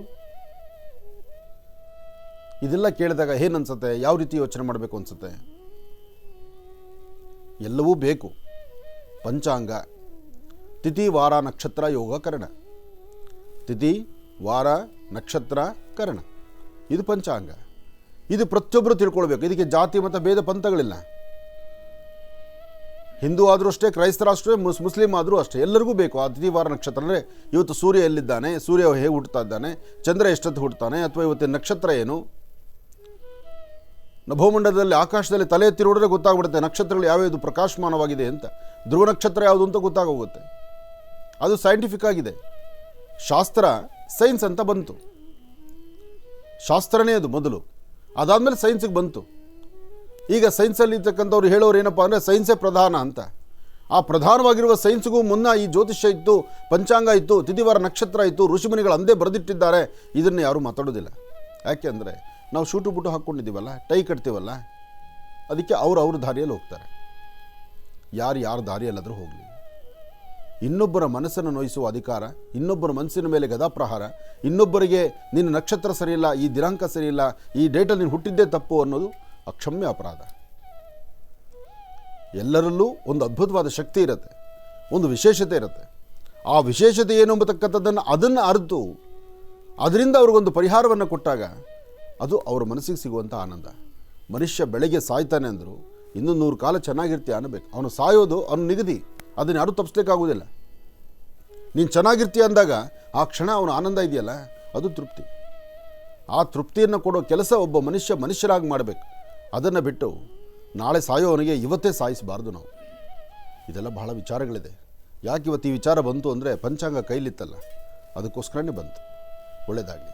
ಇನ್ನು ಬಹಳ ವಿಶೇಷವಾಗಿ ಇಂದಿನ ಭಾಗದಲ್ಲಿ ಗುರುಜಿರವರು ಸಾಕಷ್ಟು ಮಹತ್ವಪೂರ್ಣ ಮಾಹಿತಿಗಳನ್ನು ತಿಳಿಸ್ಕೊಡ್ತಾ ಇದ್ರು. ಇನ್ನು ಈಗ ಇವತ್ತಿನ ದಿನದ ಪಂಚಾಂಗ ಶ್ರವಣ ತಿಳ್ಕೊಳ್ತಕ್ಕಂಥ ಸಮಯ ಅಲ್ವಾ, ಹಾಗಾಗಿ ಗುರುಗಳೇ ಇವತ್ತಿನ ದಿನದ ಪಂಚಾಂಗ ಶ್ರವಣ. ಖಂಡಿತ. ಶುಕ್ಲಾಂ ವರದರಂ ವಿಷ್ಣುಂ ಶಶಿವರ್ಣಂ ಚತುರ್ಭುಜಂ ಪ್ರಸನ್ನವದನಂ ಧ್ಯಾಯೇ ಸರ್ವವಿಘ್ನೋಪಶಾಂತಯೇ ಅಗಜಾನನ ಪದ್ಮಾರ್ಕಂ ಗಜಾನನ ಮಹರ್ನಿಶಮನ ಏಕದಂತಭಕ್ತಾನಾಂ ಏಕದಂತಮುಪಾಸ್ಮಹೆ. ರಾಮಾಯ ರಾಮಭದ್ರಾಯ ರಾಮಚಂದ್ರಾಯ ವೇದಸೇ ರಘುನಾಥಾಯ ನಾಥಾಯ ಸೀತಾಯ ಪತಯೇ ನಮಃ. ಶ್ರೀ ಕ್ರೋಧಿನಾಮ ಸಂವತ್ಸರೆ ದಕ್ಷಿಣಾಯನಿ ಹಿಮಂತ ಋತು ಮಾರ್ಗಶಿರ ಮಾಸ ಕೃಷ್ಣಪಕ್ಷ 18-12-2024 18-12-2024 ಬುಧವಾರ ತೃತೀಯ ಪುಷ್ಯ ನಕ್ಷತ್ರ. ಇವತ್ತು ಬಹಳ ವಿಶೇಷವಾಗಿರ್ತಕ್ಕಂಥ ನಕ್ಷತ್ರ. ಪುಷ್ಯ ನಕ್ಷತ್ರದಲ್ಲಿ ಯಾವ ವನಸಿರಿಗಳನ್ನು ಸಂಗ್ರಹಣ ಮಾಡಿದ್ರೂ ಆ ವನಸಿರಿಗಳಿಗೆ ಸಾಕಷ್ಟು ಜೀವ ಇರುತ್ತೆ, ಹೆಚ್ಚಿನ ಫಲಾಫಲಗಳನ್ನು ಸಿದ್ಧಿಪಡಿಸ್ಕೊಳ್ಳೋಂಗಾಗತ್ತೆ. ಇನ್ನು ವನಸಿರಿಗಳಿಗೆ ಜೀವ ಇರುತ್ತೆ ಅಂದಾಗ ಗಿಡದಿಂದ ಅಥವಾ ವೃಕ್ಷಗಳಿಂದ ಅಥವಾ ಬೇರಿನಿಂದ ಬೇರ್ಪಡಿಸಿದ ಮೇಲೆ ಆಗಲೂ ಜೀವ ಇರುತ್ತಾ ಅಂತ ಕೇಳೋ ಒಂದು ಪ್ರಶ್ನೆ ಎದುರಾಗ್ಬೋದು. ಜೀವ ಎಂಬತಕ್ಕಂಥದ್ದು ಬದುಕಿರುವಷ್ಟುವರೆಗೂ ಮನುಷ್ಯನಿಗೆ ಮಾತ್ರ ಲೆಕ್ಕ, ಆದರೆ ಗಿಡಮರಗಳಿಗಲ್ಲ. ಎಷ್ಟೋ ಗಿಡಮರಗಳಿಂದ ತಂದಂಥ ಚಕ್ಕೆಗಳಾಗಲಿ, ಅದ್ರ ಬೇರಾಗಲಿ ಅಥವಾ ಅದರದ್ದು ಕಾಂಡಗಳಾಗಲಿ, ಅದು ಯಾವತ್ತಿಗೂ ಔಷಧಿ ಉಪಚಾರದಲ್ಲಿ ಕೆಲಸ ಮಾಡುತ್ತೆ. ಹಾಗಾಗಿ ಪುಷ್ಯ ನಕ್ಷತ್ರದಲ್ಲಿ ಯಾವ ವನಸಿರಿಗಳನ್ನು ಸಂಗ್ರಹಣ ಮಾಡಿದ್ರೂ ಶೀಘ್ರವಾಗಿ ಅದರಿಂದ ಸಾಕಷ್ಟು ಕೆಲಸ ಕಾರ್ಯಗಳನ್ನು ಸಿದ್ಧಿಪಡಿಸ್ಕೊಳ್ಬೋದು. ಹಾಗಾಗಿ ಪುಷ್ಯ ನಕ್ಷತ್ರ ವಿಶೇಷ. ಇನ್ನು ಸಂಕಷ್ಟರ ಮಹಾಗಣಪತಿ. ಸಂಕಷ್ಟರ ಮಹಾಗಣಪತಿ ಆದ್ದರಿಂದ ಇವತ್ತಿನ ದಿವಸ ಬುಧವಾರ ಮಹಾವಿಷ್ಣುವನ್ನು ಪ್ರಾರ್ಥನೆ ಮಾಡಿ ಸಂಕಷ್ಟರ ಮಹಾಗಣಪತಿಯ ಈ ವಿಶೇಷವಾಗಿರ್ತಕ್ಕಂಥ ದಿನ ತಾವು ಏನು ಅಂದುಕೊಂಡಿದ್ದಕ್ಕಿಂತ ಹೆಚ್ಚಿನಾಗಿ ಫಲಾಫಲಗಳನ್ನು ಸಿದ್ಧಿಪಡಿಸ್ಕೊಳ್ಬೋದು. ಅರ್ಥಗರ್ಭಿತವಾದಂತಹ ವಿಶೇಷವಾದಂತಹ ಕಾಯಕವನ್ನು ಸಿದ್ಧಿಪಡಿಸ್ಕೊಳ್ತಕ್ಕಂತಹ ಯೋಗಫಲ ಈ ಶುಭ ದಿನದಂದಿದೆ. ಒಳ್ಳೆಯದಾಗಲಿ. ಹಾಗೆ ಇನ್ನು ನಾಳೆಗೆ ಬೇಕಾಗಿರುವಂಥ ಪದಾರ್ಥಗಳನ್ನು ನಾನು ತಿಳಿಸ್ತಾ ಇದ್ದೆ. ಅಂದರೆ ಈ ಒಂದು ಬಹಳ ವಿಶೇಷವಾಗಿರ್ತಕ್ಕಂಥದ್ದು. ಎಲ್ಲರೂ ನೋಡಿದ್ದೀರಿ ಈ ಮುಟ್ಟಿದ್ರೆ ಮುನಿ ಎಂಬತಕ್ಕಂಥದ್ದು. ಟಚ್ ಮಿ ನಾಟ್ ಅಥವಾ ಮುಟ್ಟಿದ್ರೆ ಮುನಿ, ಇದು ಮನುಷ್ಯನ ದೇಹದ ಮೇಲಿರ್ತಕ್ಕಂಥ ಕೆಲವು ನೋವುಗಳಿಗೆ ಅತಿಯಾದಂಥ ಥಂಡಿಯಾದಾಗ ನರನಾಡಿಗಳಲ್ಲಿ ರಕ್ತಚಲನೆ ಸಮಂಜಸವಾಗಿ ಆಗೋದಿಲ್ಲ. ರಕ್ತಚಲನೆ ಸಮಂಜಸವಾಗಿ ಆಗೋದಿಲ್ಲ ಅಂದಾಗ ಈ ವನಸಿರಿ, ಈ ಒಂದು ಮುಟ್ಟಿದ್ರೆ ಮುನಿ ಇದೆಯಲ್ಲ, ಟಚ್ ಮಿ ನಾಟ್, ಇದರ ಎಲೆಗಳು ನರಗಳಲ್ಲಿರ್ತಕ್ಕಂಥ ಎಲ್ಲಿ ರಕ್ತ ಎಪ್ಪುಗಟ್ತಾ ಇರುತ್ತೋ, ಎಲ್ಲಿ ಸಾಕಷ್ಟು ನೋವಾಗುತ್ತೋ, ಮೊಣಕಾಲು ಚಿಪ್ಪು ಇರ್ಬೋದು, ಮೀನು ಮಾಂಸಖಂಡಗಳಿರ್ಬೋದು, ತೊಡೆ ಭಾಗ ಇರ್ಬೋದು, ಅಥವಾ ಸೊಂಟದ ಭಾಗ ಇರ್ಬೋದು, ಅಥವಾ ಬೆನ್ನಿನ ಸೆಂಟ್ರ್ ಮೂಳೆ ಇರ್ಬೋದು, ಅಥವಾ ಕುತ್ತಿಗೆ ಇರ್ಬೋದು, ಅಥವಾ ಶೋಲ್ಡರ್ಸ್ ಇರ್ಬೋದು, ಎಲ್ಲೇ ನೋವಿರಲಿ ಆ ನೋವಿಗೆ ಇದು ರಾಮಬಾಣದಂತೆ ಕೆಲಸ ಮಾಡುತ್ತೆ. ಆದರೆ ಹೇಗೆ ಅದನ್ನು ಉಪಯೋಗ ಮಾಡೋದು, ಇದು ಬಹಳ ಮುಖ್ಯವಾಗಿರ್ತಕ್ಕಂಥದ್ದು. ಎಲ್ಲ ವನಸಿರಿಗಳು ಒಂದಲ್ಲ ಒಂಥರ ಕೆಲಸ ಮಾಡುತ್ತೆ, ಆದರೆ ಅದನ್ನು ಉಪಯೋಗ ಮಾಡಿಕೊಳ್ತಕ್ಕಂಥ ರೀತಿ ಬೇಕು. ಅದನ್ನು ಹೊರತುಪಡಿಸಿ ನಮ್ಮ ಮನೆ ಸುತ್ತಮುತ್ತ ಬೇಕಾದಷ್ಟಿದೆ ಮುಟ್ಟಿದ್ರೆ ಮನಿ, ಆದರೆ ನಮಗೆ ನೋವು ಹೋಗ್ತಾ ಇಲ್ಲ ಅಂದರೆ ಅಲ್ಲಿ ವೃಕ್ಷ ಅಲ್ಲಿದ್ದರೆ ಆ ಒಂದು ಮುಟ್ಟಿದ್ರೆ ಮನಿ, ಆ ಒಂದು ವಿಶೇಷವಾಗಿರ್ತಕ್ಕಂಥ ಬಳ್ಳಿಗಳು ಅಲ್ಲಿ ನಿಮ್ಮ ಮನೆ ಹತ್ರ ಬೆಳೆದಿರ್ಬೋದು, ಆದರೆ ನಿಮ್ಮ ನೋವು ಹೋಗಬೇಕಾದ್ರೆ ಅದ್ರ ಉಪಯೋಗ ತಿಳ್ಕೊಳ್ಬೇಕಲ್ಲ, ಅದು ಬಹಳ ಮುಖ್ಯ. ಇನ್ನು ಇದೊಂದರಿಂದ ಸಾಧ್ಯನಾ? ಇದೊಂದರಿಂದ ಅಲ್ಲ, ಇದ್ರ ಜೊತೆಗೆ ಸಾಸಿವೆ ಎಣ್ಣೆ ಬೇಕು ಅಂತ ಹೇಳಿದ್ದೆ. ಸಾಸಿವೆ ಎಣ್ಣೆನ ತೋರಿಸ್ಬೋದು, ಸಾಸಿವೆ ತೋರಿಸೋಕ್ಕೆ ಆಗೋದಿಲ್ಲ. ಆದರೆ ಸಾಸಿವೆ ಎಣ್ಣೆ ನೀವು ತಂದುಕೊಳ್ಬೇಕು. ಸಾಸಿವೆ ಎಣ್ಣೆನೇ ತೊಗೊಬನ್ನಿ, ಅದು ಬಹಳ ವಿಶೇಷ. ಇದ್ರ ಜೊತೆಗೆ ಜಾಜಿಕಾಯಿ ಏನು ಒಂದು ಜಾಜಿಕಾಯಿಯಲ್ಲಿ ಇಂತಹ ಅದ್ಭುತವಾದಂಥ ಗುಣ, ತಂತ್ರ ಮಂತ್ರ ಯಂತ್ರಕ್ಕೂ ಬೇಕು, ಯಂತ್ರಸಾರಗಳಿಗೂ ಇದು ಕೆಲಸ ಮಾಡುತ್ತೆ. ಹಾಗೆ ಈ ಜಾಜಿ ಫಲ ಮಕ್ಕಳಿಗೂ ಸಹಿತ ಗಂಧವನ್ನು ತೆಗೆದು ಹಾಕಿದ್ರೆ ಅದರ ಜೀರ್ಣಕ್ರಿಯೆ ಬಹಳ ವಿಶೇಷವಾಗಿರುತ್ತೆ. ಹಾಗೆ ಜಾಜಿಕಾಯಿಂದ ನಿಮ್ಮ ಮುಖದ ಸೌಂದರ್ಯವನ್ನು ವೃದ್ಧಿಸ್ಕೊಳ್ಬೋದು.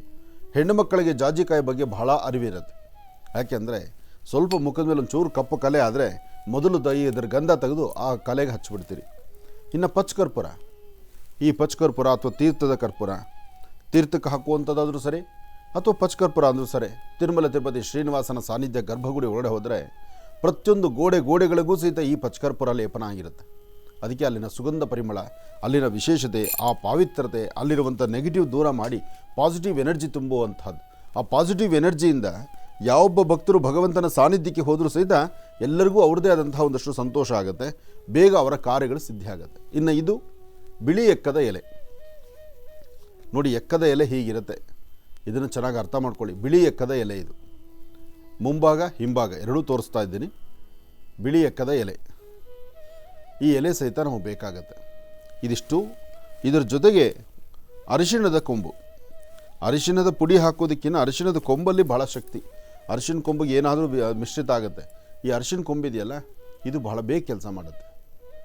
ಎಂಥ ಹಳೆ ನೋವುಗಳಿದ್ರು, ಅದರಲ್ಲೂ ಈ ಒಂದು ಕ್ಲೈಮೇಟ್ಗೆ, ಮುಖ್ಯವಾಗಿ ಈ ಧನುರ್ಮಾಸದಲ್ಲಿ ಈ ಮೀನು ಮಾಂಸಖಂಡಗಳು, ಮೈಕೈ ನೋವು ಅಂತೂ ತಡಿಲಿಕ್ಕಾಗೋಲ್ಲ, ಅಷ್ಟು ನೋವು ಬಂದುಬಿಟ್ಟಿರುತ್ತೆ. ಆ ನೋವನ್ನು ದೂರ ಮಾಡ್ಕೊಳ್ಳಿಕ್ಕೆ ಅದ್ಭುತವಾದಂಥ ತಂತ್ರಸಾರವನ್ನು ನಾಳಿನ ಸಂಚಿಕೆಯಲ್ಲಿ ನಾನು ನಿಮಗೆ ತಿಳಿಸ್ಕೊಡ್ತೇನೆ. ಇದನ್ನು ತಪ್ಪದಿರ ನಾಳಿನ ಸಂಚಿಕೆ ನೋಡಿ. ನಿಮ್ಮ ಮನೆಯಲ್ಲಿರ್ತಕ್ಕಂಥ ವಯಸ್ಸಾದಂತಹ ವೃದ್ಧರಿಗೂ, ಸಣ್ಣ ಪುಟ್ಟ ಮಕ್ಕಳಿಗೂ, ನಿಮಗೂ ಈ ವ್ಯವಸ್ಥೆ ನಿಮಗೆ ಅನುಕೂಲ ಆಗುತ್ತೆ. ಇದರಿಂದ ಸಾಕಷ್ಟು ತಿಳ್ಕೊಳ್ಳುವಂಥ ವಿಚಾರ ಇದೆ, ನಾಳೆ ತಿಳ್ಕೊಳ್ಳೋಣ. ನಮಃ ಸೂರ್ಯಾಯ ಚಂದ್ರಾಯ ಮಂಗಳಾಯ ಬುಧಾಯ ಚ ಗುರು ಶುಕ್ರ ಶನಿಭ್ಯಶ್ಚಾರಾಹವೇ ಕೇತುವೆ ನಮಃ. ಮೃತ್ಯುಂಜಯಾಯ ರುದ್ರಾಯ ನೀಲಕಂಠಾಯ ಶಂಭವೇ ಅಮೃತೇಶಾಯ ಸರ್ವಾಯ ಮಹಾದೇವಾಯ ತೇ ನಮಃ. ಆದಿತ್ಯಾದಿ ನವಗ್ರಹಗಳ ಪ್ರಾರ್ಥನೆ ಆಯಿತು. ಇನ್ನು ರಾಶಿಫಲದ ಕಡೆ ಒಂದಷ್ಟು ಗಮನ ಹರಿಸೋಣ. ಮೊದಲನೇದಾದಂತಹದ್ದು ಮೇಷರಾಶಿ.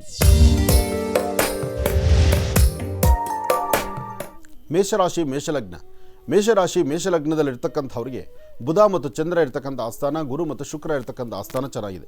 ಶುಕ್ರನ ಅನುಗ್ರಹದಿಂದ ಆರ್ಥಿಕ ಸಂಕಷ್ಟದಿಂದ ಮುಕ್ತರಾಗ್ಬೋದು.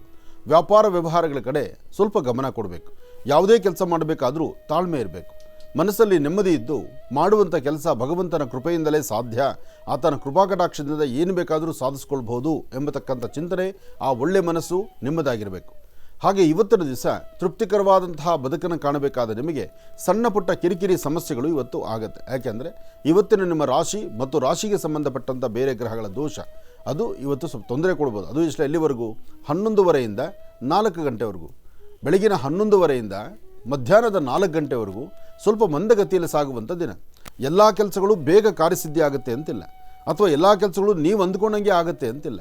ಇಲ್ಲಿ ಸ್ವಲ್ಪ ವ್ಯತ್ಯಾಸ ಆಗುತ್ತೆ. ಆ ವ್ಯತ್ಯಾಸಗಳನ್ನು ಸರಿಪಡಿಸ್ಕೊಳ್ಬೇಕಾದ್ರೆ ತಾಳ್ಮೆ ಬೇಕು. ಆ ತಾಳ್ಮೆಯಿಂದ ನೀವು ವರ್ತನೆ ಮಾಡಿದ್ರೆ ಹೆಚ್ಚಿನ ಫಲವನ್ನು ಖಂಡಿತ ಸಿದ್ಧಿಪಡಿಸ್ಕೊಳ್ತೀರಿ. ಒಳ್ಳೆಯದಾಗಲಿ, ಶುಭವಾಗಲಿ. ಇನ್ನು ವೃಷಭ ರಾಶಿ. ವೃಷಭ ರಾಶಿ ವೃಷಭ ಲಗ್ನ. ವೃಷಭ ರಾಶಿ ವೃಷಭ ಲಗ್ನದಲ್ಲಿರ್ತಕ್ಕಂಥವ್ರಿಗೆ ಮಾಡುವಂತಹ ವ್ಯಾಪಾರ ವ್ಯವಹಾರ, ವೃತ್ತಿ ಧರ್ಮದ ಅಭಿವೃದ್ಧಿ, ವಿದ್ಯಾರ್ಥಿಗಳ ಓದು, ಕುಟುಂಬದಲ್ಲಿರ್ತಕ್ಕಂಥ ಹೆಣ್ಣು ಮಕ್ಕಳಾಗಲಿ ಗಂಡು ಮಕ್ಕಳಾಗಲಿ ಯಾರೊಬ್ಬರಾದರೂ ಸಹಿತ ವೃಷಭ ರಾಶಿಯಲ್ಲಿರ್ತಕ್ಕಂಥವ್ರು ಇವತ್ತು ಮಧ್ಯಾಹ್ನ 12 ಗಂಟೆವರೆಗೂ ಸ್ವಲ್ಪ ಮಂದಗತಿಯಲ್ಲಿ ಸಾಗುತ್ತೆ. 12ರ ತನಕ ಚುರುಕಿರಲ್ಲ. ಯಾವುದೇ ಕೆಲಸ ಅಂದುಕೊಂಡಿದ್ದನ್ನು ಪರಿಪೂರ್ತಿ ಮಾಡಲಿಕ್ಕೆ ಆಗೋದಿಲ್ಲ. ಎಲ್ಲ ಕೆಲಸಗಳಿಗೂ ಚಾಲನೆ ಕೊಡ್ತೀರಿ, ಹೋಗ್ತೀರಿ, ನೋಡ್ತೀರಿ, ಆಲೋಚನೆ ಮಾಡ್ತೀರಿ, ಹೀಗೆ ಮಾಡೋಣ ಅಂತ ಮನಸ್ಸಲ್ಲಿ ಗಟ್ಟಿ ತೀರ್ಮಾನ ತಂದುಕೊಳ್ತೀರಿ. ಆದರೆ ಕಾರ್ಯಗತಕ್ಕೆ ಸಂಪೂರ್ಣವಾಗಿ ಕೆಲಸ ಆಗೋದಿಲ್ಲ. ಆದರೆ ಇವತ್ತಿನ ದಿವಸ ಒಂದಷ್ಟು ಜನಕ್ಕೆ ಅಧಿಕವಾದಂಥ ಆರೋಗ್ಯದಲ್ಲಿ ಸ್ವಲ್ಪ ವ್ಯತ್ಯಾಸ ಆಗುತ್ತೆ. ಅನಾರೋಗ್ಯಕ್ಕೆ ತುತ್ತಾಗ್ತೀರಿ. ಆರೋಗ್ಯವನ್ನು ಸರಿಪಡಿಸ್ಕೊಳ್ಳೋದಕ್ಕೋಸ್ಕರನೇ ಇವತ್ತಿನ ದಿವಸ ಒಂದು ಚಿಟಿಕೆ ಉದ್ದಿನ ಬೇಳೆಯನ್ನು ನೈಋತ್ಯಾಭಿಮುಖವಾಗಿ ನಿಂತು ದೃಷ್ಟಿ ತೆಗೆದು ಆಚೆಗೆ ಹಾಕಿ. ಹಾಗೆ ಬುಧವಾರದ ಮಹಾವಿಷ್ಣುವನ್ನ ಪ್ರಾರ್ಥನೆ ಮಾಡಿ 1-2 ತುಳಸಿ ದಳವನ್ನು ವಿಷ್ಣು ಪಾದದ ಮೇಲಿಟ್ಟು ಒಂದು ತುಳಸಿ ತೀರ್ಥ ತೆಗೆದುಕೊಳ್ಳಿ. ತುಳಸಿ ತೀರ್ಥದಲ್ಲಿ ಅಂತಹ ಅದ್ಭುತವಾದಂಥ ಶಕ್ತಿ ಗುಣ ಇದೆ.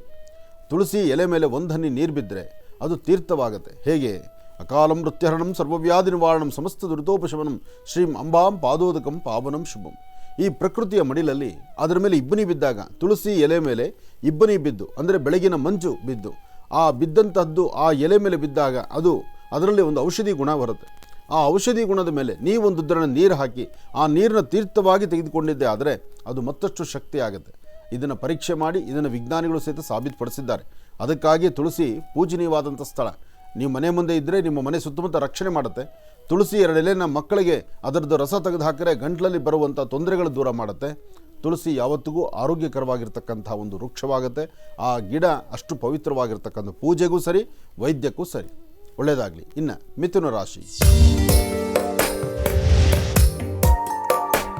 ಮಿಥುನ ರಾಶಿ ಮಿಥುನ ಲಗ್ನ. ಮಿಥುನ ರಾಶಿ ಮಿಥುನ ಲಗ್ನದಲ್ಲಿರ್ತಕ್ಕಂಥವ್ರಿಗೆ ಒಂದಷ್ಟು ವಿಚಾರಗಳು ಬಹಳಷ್ಟು ಆಳವಾಗಿ ತಲೆ ಕೆಡಿಸ್ಕೊಳ್ಬೇಕಾಗುತ್ತೆ. ಸಮಸ್ಯೆ ಎಂಬತಕ್ಕಂಥದ್ದು ಅರಿವಿಲ್ದಿರ ಮನೆ ಬಾಗಿಲು ಬರ್ತಿದೆಯೇನೋ ಎಂಬಂಥ ರೀತಿ ಚಿಂತನೆ ಇರುತ್ತೆ. ಆದರೆ ಇವತ್ತು ಏನೇ ಕೆಲಸ ಮಾಡಿದ್ರೂ ಅಧಿಕವಾದಂತಹ ಲಾಭವನ್ನು ಗಳಿಸುವಂಥ ಅದೃಷ್ಟ ನಿಮ್ಮದಾಗುತ್ತೆ. ಇವತ್ತು ನೀವು ನಂಬಿರ್ತಕ್ಕಂಥ ದೈವದ ಅನುಗ್ರಹದಿಂದ ಸಾಕಷ್ಟು ಫಲಾಫಲಗಳನ್ನು ಸಿದ್ಧಿಪಡಿಸ್ಕೊಳ್ತೀರಿ. ಸಂಕಷ್ಟರ ಮಹಾಗಣಪತಿ ಅದರಿಂದ ತಪ್ಪದಿರ ಗಣಪತಿಯ ಪ್ರಾರ್ಥನೆ ಮಾಡಿ ಗಣಪತಿಯ ಅನುಗ್ರಹಕ್ಕೆ ತಾವು ಪಾತ್ರರಾದರೆ ಇನ್ನಷ್ಟು ಲಾಭವನ್ನು ಮಿಥುನ ರಾಶಿಯವರು ಸಿದ್ಧಿಪಡಿಸ್ಕೊಳ್ತೀರಿ. ಮಿಥುನ ರಾಶಿಯವರಿಗೆ ಸಾಕಷ್ಟು ಜವಾಬ್ದಾರಿಯುತವಾದಂಥ ಕಾಯಕವಿದೆ. ಆ ಜವಾಬ್ದಾರಿಯುತವಾದಂಥ ಕಾಯಕವನ್ನು ಅಚ್ಚುಕಟ್ಟಾಗಿ ನಿಭಾಯಿಸಬೇಕು. ಹಾಗೆ ಯಾವುದೇ ಕೆಲಸ ಮಾಡಬೇಕಾದರೂ ಧೈರ್ಯದಲ್ಲಿ ಮುಂದೆ ನಡೀಬೇಕು. ಯಾವುದಕ್ಕೂ ಅಧೈರ್ಯ ಪಡಬೇಕಾದ್ದಿಲ್ಲ, ಅಸಮಾಧಾನ ತಂದುಕೊಳ್ಬೇಕಾದ್ದಿಲ್ಲ. ಸಮಾಧಾನಕರವಾಗಿದ್ದರೆ ಮಾತ್ರ ಎಲ್ಲ ಫಲಾಫಲಗಳು ನಿಮ್ಮದಾಗುತ್ತೆ. ಹಾಗೆ ವನಸಿರಿಗಳಲ್ಲಿ ಅದ್ಭುತವಾದಂತಹ ವನಸಿರಿಗಳು ಇವತ್ತು ಸಂಗ್ರಹಣ ಮಾಡುವ ಕಾಲ. ಮಿಥುನ ರಾಶಿಯವರು ಸ್ವಲ್ಪ ಆಲೋಚನೆ ಮಾಡಿ ತಾಳ್ಮೆಯಿಂದ ವರ್ತನೆ ಮಾಡಿದ್ರೆ ನಿಮ್ಮ ಆರ್ಥಿಕ ಪರಿಸ್ಥಿತಿ ಸಹಿತ ಮತ್ತಷ್ಟು ಅಭಿವೃದ್ಧಿ ಪಡಿಸ್ಕೊಳ್ಳುವಂಥ ಯೋಗ ಬಲ ಮಿಥುನ ರಾಶಿಯವರಿಗಿದೆ. ಒಳ್ಳೆಯದಾಗಲಿ, ಶುಭವಾಗಲಿ. ಇನ್ನು ಕರ್ಕಾಟಕ ರಾಶಿ. ಕರ್ಕಾಟಕ ರಾಶಿ ಕರ್ಕಾಟಕ ಲಗ್ನ. ಕರ್ಕಾಟಕ ರಾಶಿ ಕರ್ಕಾಟಕ ಲಗ್ನದಲ್ಲಿರ್ತಕ್ಕಂಥವ್ರಿಗೆ ಚಂದ್ರ ಮತ್ತು ಗುರು ಇರ್ತಕ್ಕಂಥ ಆಸ್ಥಾನ, ಬುಧ ಮತ್ತು ಶುಕ್ರ ಇರ್ತಕ್ಕಂಥ ಆಸ್ಥಾನ ಚೆನ್ನಾಗಿದೆ. ಶುಕ್ರನ ಅನುಗ್ರಹದಿಂದ ಇಷ್ಟಾರ್ಥವನ್ನು ಸಿದ್ಧಿಪಡಿಸ್ಕೊಳ್ತೀರಿ. ಹಣಕಾಸಿನ ಬಗ್ಗೆ ನೆಮ್ಮದಿ ಇರುತ್ತೆ. ವ್ಯಾಪಾರ ವ್ಯವಹಾರಗಳನ್ನು ಅಭಿವೃದ್ಧಿ ತಂದುಕೊಳ್ತೀರಿ. ಹತ್ತಿರದಲ್ಲಿ ಎಲ್ಲಾದರೂ ಒಂದು ಗಣಪತಿ ಸಾನ್ನಿಧ್ಯಕ್ಕೆ ಬಂದು ಕೆಂಪು ಕಣಗ್ಲೆ ಹೂ ಅಥವಾ ಒಂದಷ್ಟು ಕಡಲೆಕಾಳು ಅಥವಾ 21 ಗರಿಕೆ ಇಂತಹದ್ದನ್ನು ಗಣಪನ ಸಾನ್ನಿಧ್ಯ ಕೊಟ್ಟು ಓಂ ಗಂ ಗಣಪತಿಯೇ ನಮಃ, ಓಂ ಗಂ ಗಣಪತಿಯೇ ನಮಃ, ಓಂ ಗಂ ಗಣಪತಿಯೇ ನಮಃ ಹೀಗೆ ಗಣಪತಿಯ ಮಹಾಮಂತ್ರವನ್ನು ತಾವು ಉಚ್ಚರಿಸಿದ್ದೆ ಆದರೆ ಇನ್ನಷ್ಟು ಅದ್ಭುತವಾದ ಫಲವನ್ನು ತಾವು ಸಿದ್ಧಿಪಡಿಸ್ಕೊಳ್ತೀರಿ. ಒಳ್ಳೆಯದಾಗಲಿ, ಶುಭವಾಗಲಿ. ಇನ್ನು ಬಹಳ ವಿಶೇಷವಾಗಿ ಹಿಂದಿನ ಭಾಗದಲ್ಲಿ ಗುರುಜಿಯವರು ಕರ್ಕಾಟಕ ರಾಶಿವರೆಗೂ ಕೂಡ ರಾಶಿಫಲಗಳನ್ನು ತಿಳಿಸ್ಕೊಟ್ಟಿದ್ದಾರೆ. ಇನ್ನು ಈಗ ಸಿಂಹರಾಶಿಯಿಂದ ರಾಶಿಫಲಗಳನ್ನು ಮುಂದುವರಿಸಬೇಕು. ಗುರುಗಳೇ, ಸಿಂಹರಾಶಿಯಿಂದ ರಾಶಿಫಲಗಳನ್ನು ಮುಂದುವರಿಸಬೇಕು. ಖಂಡಿತ. ಇನ್ನು ಸಿಂಹರಾಶಿ. ಸಿಂಹರಾಶಿ ಸಿಂಹಲಗ್ನ. ಸಿಂಹರಾಶಿ ಸಿಂಹಲಗ್ನದಲ್ಲಿರ್ತಕ್ಕಂಥವ್ರಿಗೆ ಚಂದ್ರನ ಆಸ್ಥಾನ ಚೆನ್ನಾಗಿದೆ. ಪ್ರತಿನಿತ್ಯ ಇರ್ತಕ್ಕಂಥ ಸ್ಪೀಡು ವೇಗ ಇದೆಯಲ್ಲ, ಇದು ಸ್ವಲ್ಪ ಮಂದಗತಿಯಲ್ಲಿ ಸಾಗುತ್ತೆ. ಸಿಂಹರಾಶಿಯವರಿಗೆ ಮಧ್ಯಾಹ್ನ 2 ಗಂಟೆವರೆಗೂ ಇವತ್ತಿನ ಕೆಲಸಗಳಲ್ಲಿ ಅಷ್ಟು ಲಾಭ ಇರ್ತಕ್ಕಂಥದ್ದಲ್ಲ. ಆದರೆ 2 ಗಂಟೆವರೆಗೂ ಲಾಭ ಇಲ್ಲ ಅಂತೇಳಿ ಮನೆಯಲ್ಲಿ ಕೂರ್ಲಿಕ್ಕೆ ಆಗೋದಿಲ್ಲ. ನಿಮ್ಮ ಕೆಲಸ ಕಾರ್ಯಗಳನ್ನು ತೂಕವಾಗಿ ನೀವು ಮಾಡಬೇಕು. ನೀವು ಏನು ಅಂದುಕೊಂಡಿದ್ರೋ ಅದನ್ನು ಸಾಧನೆ ಮಾಡಲಿಕ್ಕೆ ಮುಂದಾಗಬೇಕು. ಆದರೆ ಇದಕ್ಕೊಂದು ಸಣ್ಣ ಪರಿಹಾರ ಏನಪ್ಪ ಅಂದರೆ, ಒಂದು ಚಿಟಿಗೆಯಷ್ಟು ಅರಿಶಿಣ ಪುಡಿಯನ್ನು 1-2 ಹನಿ ನೀರು ಹಾಕಿ ಅರಿಶಿಣದ ಮುದ್ದೆಯನ್ನಾಗಿ ತಯಾರು ಮಾಡ್ಕೊಳ್ಳಿ. ಅದನ್ನು ಹಸಿರು ಎಲೆ ಮೇಲಿಡಿ.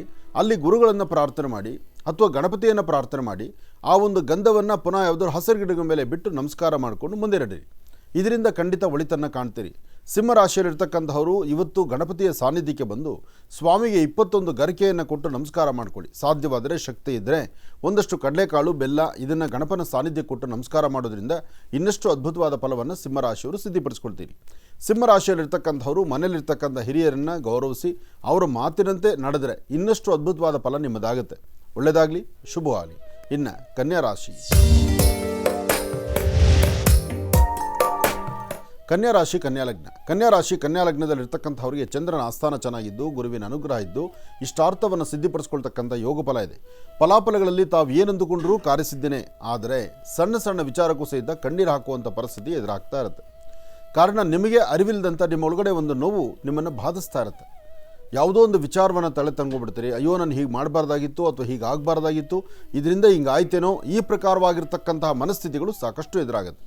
ಕನ್ಯಾ ರಾಶಿಯಲ್ಲಿರ್ತಕ್ಕಂಥವರು ಇವತ್ತು ನೀವು ತೆಗೆದುಕೊಳ್ಳುವಂಥ ನಿಲುವು ತೀರ್ಮಾನದಲ್ಲಿ ಲಾಭ ನಷ್ಟ ಎರಡೂ ಇದೆ. ಹಾಗಾಗಿ ಅಂಜಿಕೆ ಬೇಡ. ಹಾಗೆ ಇವತ್ತಿನ ದಿವಸ ಕನ್ಯಾ ರಾಶಿ ಕನ್ಯಾ ಲಗ್ನದಲ್ಲಿ ಜನಿಸಿರ್ತಕ್ಕಂಥವರು ಮನೆಯಿಂದ ಆಚೆಗೆ ಹೊರಡಬೇಕಾದ್ರೆ ನಿಮ್ಮ ಮನೆಯ ಮುಂಭಾಗದಲ್ಲಿರ್ತಕ್ಕಂಥ ತುಳಸಿ ಗಿಡವನ್ನು ಮುಟ್ಟಿ ನಮಸ್ಕಾರ ಮಾಡಿ. ಹಾಗೆ ಗಣಪತಿಯ ಸಾನ್ನಿಧ್ಯಕ್ಕೆ ಬಂದಾಗ ಒಂದಷ್ಟು ವಿಳೆದೆಲೆ, ಅಡಿಕೆ, ಒಂದಷ್ಟು ಹಣ್ಣು ಹಂಪಲು, ನಿಮಗೇನು ಶಕ್ತಿ ಇಲ್ಲ ಅಂದರೆ ಒಂದಷ್ಟು ಹೂಗಳನ್ನು ಸ್ವಾಮಿಯ ಸಾನ್ನಿಧ್ಯದಲ್ಲಿಟ್ಟು ನಮಸ್ಕಾರ ಮಾಡಿ. ಅಥವಾ ಇದಕ್ಕಿಂತ ಬಹಳ ಮುಖ್ಯವಾಗಿ ನನ್ನ ಕೈಲಿ ಏನೂ ಮಾಡಲಿಕ್ಕಾಗಲ್ವಾ? ಬೇಡ, ಹತ್ತಿರದಲ್ಲಿ ಎಲ್ಲಾದರೂ ಒಂದು ಬಿಳಿ ಎಕ್ಕದ ಗಿಡ ಇರುತ್ತಲ್ಲ, ಆ ಎಕ್ಕದ ಗಿಡಕ್ಕೆ 11 ನಮಸ್ಕಾರ ಹಾಕಿ ಅಲ್ಲಿ ಗಣಪತಿಯ ಮಂತ್ರವನ್ನು ಹೇಳಿ. ಓಂ ಗಂ ಗಣಪತಿಯೇ ನಮಃ, ಓಂ ಗಂ ಗಣಪತಿಯೇ ನಮಃ, ಓಂ ಗಂ ಗಣಪತಿಯೇ ನಮಃ. ಗಣಪತಿಯ ಮಂತ್ರವನ್ನು ಬಿಳಿ ಎಕ್ಕದ ಗಿಡದ ಹತ್ರ ಹೇಳಿ ಅಲ್ಲಿ ಪ್ರಾರ್ಥನೆ ಮಾಡಿ ನಮಸ್ಕಾರ ಮಾಡೋದ್ರಿಂದ ನಿಮ್ಮ ಎಂತಹ ಬೆಟ್ಟದಷ್ಟು ಕಷ್ಟ ಇದ್ದರೂ ಮಂಜಿನಗಡ್ಡೆ ಥರ ಕರಗಿಸುತ್ತದೆ. ಒಳ್ಳೆಯದಾಗಲಿ. ಇನ್ನು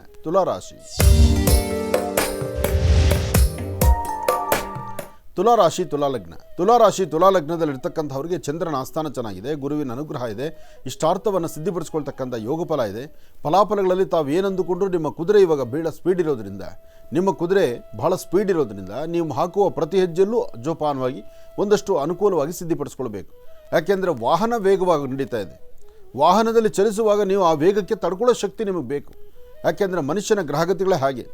ಮನುಷ್ಯನಿಗೆ ಭಗವಂತ ಯಾವಾಗ ಏನೆಲ್ಲ ಕೊಡ್ತಾನೋ, ಕೊಟ್ಟಿದ್ದನ್ನು ಹೇಗೆ ನಾವು ಅದನ್ನು ಸ್ವೀಕರಿಸ್ತೀವೋ, ಅದು ಸಮಾಜಕ್ಕೆ ಪುನಃ ನಾವು ಹೇಗೆ ಕೊಡುಗೆ ಕೊಡ್ತೀವೋ ಅದು ಬಹಳ ಮುಖ್ಯವಾಗುತ್ತೆ. ಒಬ್ಬ ಸಾಮಾನ್ಯ ಬಡವ, ಆ ಬಡವನಿಗೆ ಯಥೇಚ್ಛವಾದಂಥ ರೀತಿಯ ಹಣನೋ, ಲಕ್ಷ್ಮಿ, ದುಡ್ಡೋ, ಹಣಕಾಸು, ಬಂಗಾರನೋ ಅದು ಸಿಕ್ಕಾಗ ಅವನು ಹೇಗೆ ನಡ್ಕೊಳ್ತಾನೆ ಅದು ಬಹಳ ಮುಖ್ಯ. ಭಗವಂತ ಯಾರಿಗೂ ಇಲ್ಲ ಅನ್ನೋದಿಲ್ಲ, ಎಲ್ಲವನಿಗೂ ಏನೇನೋ ಒಂದೊಂದು ಅನುಕೂಲ ಮಾಡ್ತಾರೆ. ಅವರವರ ಯೋಗ್ಯತಾನುಸಾರ, ಅವರ ಒಂದು ಕರ್ಮಫಲ ಪ್ರಕಾರ, ಅವನು ಪೂರ್ವಾರ್ಜದ ಪ್ರಾರಬ್ಧ ಕರ್ಮದ ಪ್ರಕಾರ ಅವನು ಏನು ಕೊಡಬೇಕು ಎಲ್ಲವನ್ನೂ ಕೊಡ್ತಾ ಹೋಗ್ತಾನೆ. ಆ ಕೊಟ್ಟದ್ದನ್ನು ಹೇಗೆ ಅದನ್ನು ಅರ್ಥೈಸ್ಕೊಂಡು ನಡೀಬೇಕು, ಹೇಗೆ ಅದನ್ನು ಸ್ವಾಗತಿಸಬೇಕು, ಹೇಗೆ ಅದರ ಸರಿಯಾದಂಥ ವಿಲೇವಾರಿ ಮಾಡಬೇಕು ಎಂಬತಕ್ಕಂಥದ್ದನ್ನು ಅರ್ಥಕೊಳ್ಬೇಕು. ಅಥವಾ ಅರಿವಿಲ್ಲ ಅಂದರೆ ನಾವು ಅರಿವನ್ನು ತಂದುಕೊಳ್ಬೇಕು, ಯಾರಿಂದಲಾದರೂ ತಿಳ್ಕೊಳ್ಬೇಕು. ಹಾಗೆ ತುಲಾರಾಶಿಯವರು ಇವತ್ತು ತಾಳ್ಮೆಯಿಂದ ವರ್ತನೆ ಮಾಡಿ ನಿಮಗೆ ಗೊತ್ತಿಲ್ಲದನ್ನು ಮತ್ತೊಬ್ಬರ ಹತ್ರ ಕೇಳಿ ತಿಳ್ಕೊಳ್ಳಿ. ಇದರಿಂದ ಮತ್ತಷ್ಟು ಲಾಭವನ್ನು ಗಳಿಸ್ತೀರಿ. ಆದರೆ ತುಲಾರಾಶಿಯಲ್ಲಿರ್ತಕ್ಕಂಥ ಹೆಣ್ಣು ಮಕ್ಕಳಿಗೆ ಎಡಗಡೆ ಎದೆ ಭಾಗ ಅಥವಾ ಎಡಗಡೆ ಮೊಣಕಾಲು ಅಥವಾ ಮೀನು ಮಾಂಸಖಂಡಗಳು ಇಲ್ಲಿ ನೋವು ಬಹಳ ಬರುವಂಥ ಸಾಂದ್ರತೆಗಳಿರುತ್ತೆ. ನಿಮ್ಮ ಆರೋಗ್ಯದ ಕಡೆ ತುಂಬ ಗಮನ ಕೊಡಿ. ಹಾಗೆ ಸಣ್ಣ ಪುಟ್ಟ ಮಕ್ಕಳಿಗಿದ್ದರೆ ಅತಿಯಾದಂಥ ಶೀತ ಬಾಧೆಯಿಂದ ನರಳುವಂಥದ್ದು, ಉಸಿರಾಟ ಪ್ರಕ್ರಿಯೆಯಲ್ಲಿ ಸಮಸ್ಯೆ ಆಗುವಂಥದ್ದು ಇದು ಎದುರಾಗ್ಬೋದು. ಅದಕ್ಕೆ ಬೇಕಾದಂಥ ಸರಿಯಾದಂಥ ವೈದ್ಯರ ಸಲಹೆ, ಅಂದರೆ ಅವಶ್ಯಕತೆ ಇದ್ದರೆ, ಅದು ನಿಮ್ಮ ಮನೆ ಮಕ್ಕಳಿಗೆ ಆ ಥರ ಸಮಸ್ಯೆ ಆದರೆ ಆಗ ವೈದ್ಯರ ಸಲಹೆ ತಗೊಳ್ಳಿ, ಅಲ್ಲಿಂದಲೇ ಅದನ್ನು ಸರಿಪಡಿಸ್ಕೊಳ್ಳಿ. ಒಳ್ಳೆಯದಾಗಲಿ. ಇನ್ನು ವೃಶ್ಚಿಕ ರಾಶಿ